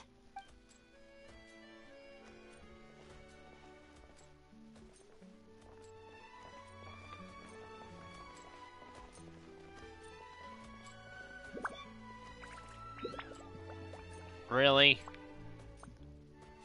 Welcome to Chioria Boutique. For Oh well. I already know it's a Geovision. And I'm pretty sure she's a sword user. I believe. I'd have to go see if there was anything on there. But that has been the Roses and Muskets event.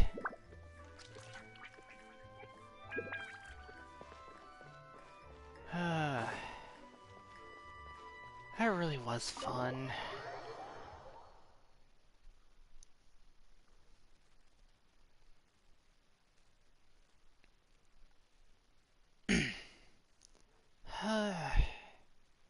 Honestly, I'm just gonna say it. My favorite part was that whole staged thing to get him to confess. I absolutely loved that.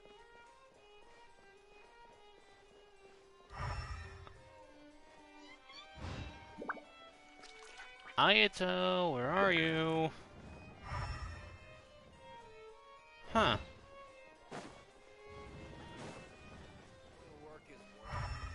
Okay, those doors don't even open. Huh, I thought Ayato would have been in here. Controller Drift, if you could stop, please.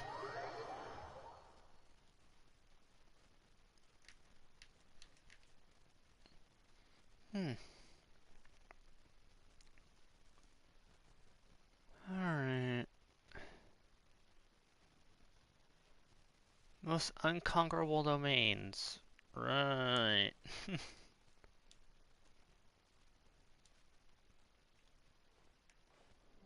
Huh.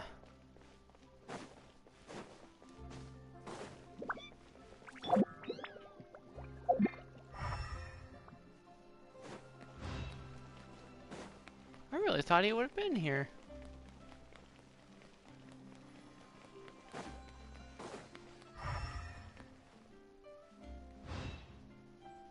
Maybe try talking to them again?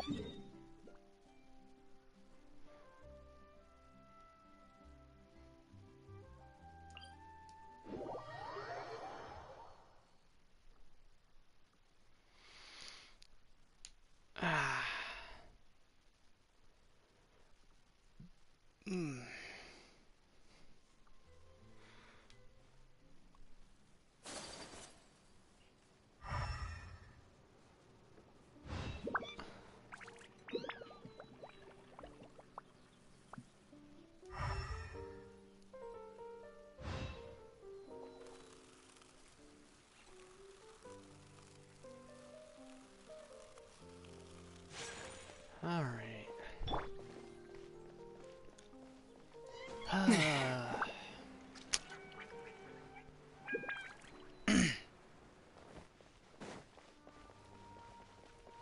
See if I'm remembering right. Yep.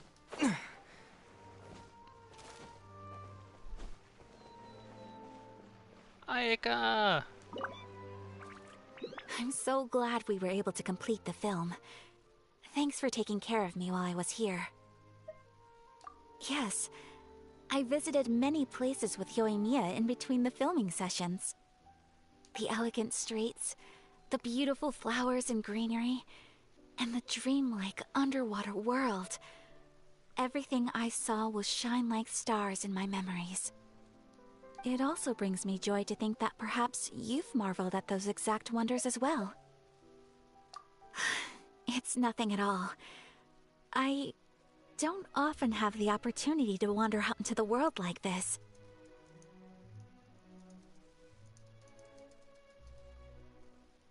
Not only did I make many new friends during this trip, I also picked up many new skills from everyone around me. I will cherish this experience greatly. Oh, and I'm also going to bring some conch madeleines back to the Yashiro Commission as a gift. If we could enjoy them with some coffee,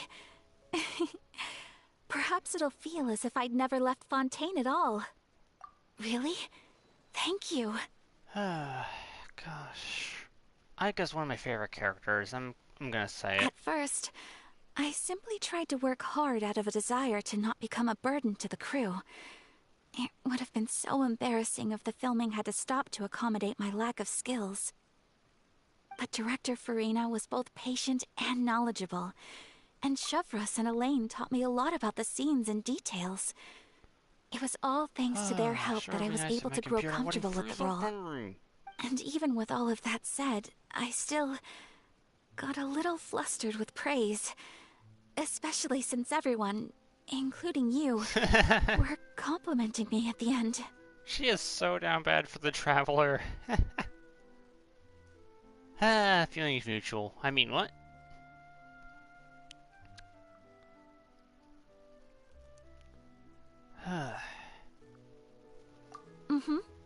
Thank you for looking out for me. Please do take care of yourself during your adventures as well. If the stars align, we'll see each other in Inazuma again. I sure hope we see each other again.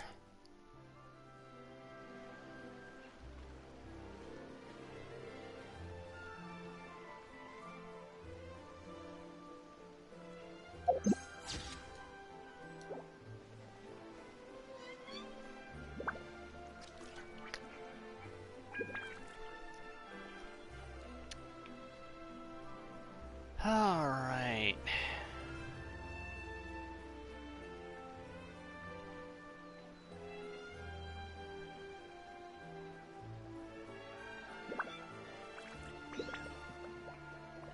Really? Huh.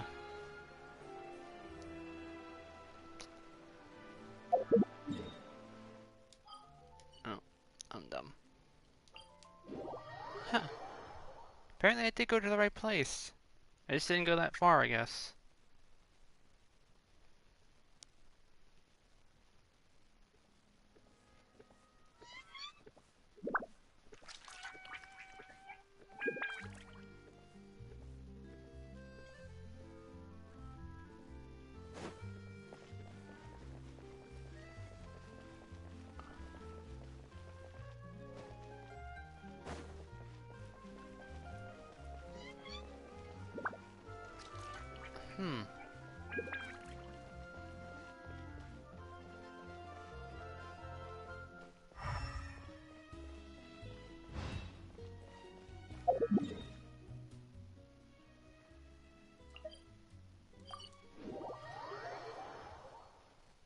Alright.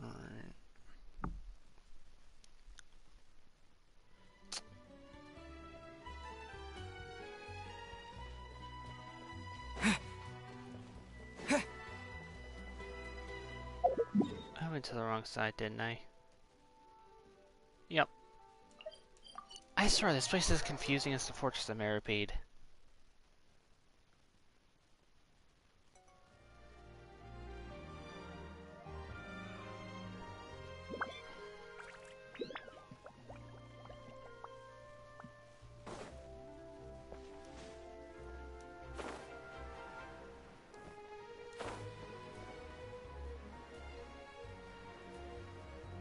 There he is. Oh, I didn't expect to meet you here. I've been told that this is a beverage called Fanta. I quite like its unique taste. The slogan, a font of refreshment, is rather catchy as well. I'm starting to wonder if I could incorporate it into our cultural exchange initiative. I wouldn't. What would happen if we were to add some sprigs of mint into Fanta? I believe this is an idea worth testing. For crying out loud, have Toma do it. Or perhaps we could even take it one step further and mix in an equal amount of milk tea medley. But for some reason, I suspect that experiment wouldn't turn out well. Not if you're the one cooking. Thanks to you, The film was successfully completed and the Yashiro Commission secured a collaboration project with the Palais Mermonia. If another opportunity was to arise in the future, perhaps I should take on the chance to act as the protagonist. Or perhaps you think the role of villain would fit me better. Cole calculating? Yeah, you'd make a perfect villain. Thank you for the well wishes. I will take good care of Ayaka and Yoimiya. You'd better.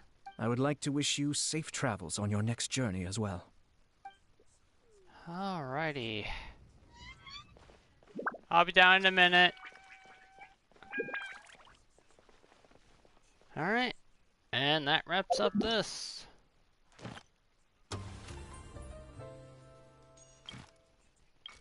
Alright,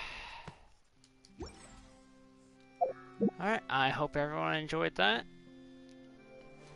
Leave a like and everything. Subscribe. I hope everyone has a howling good day.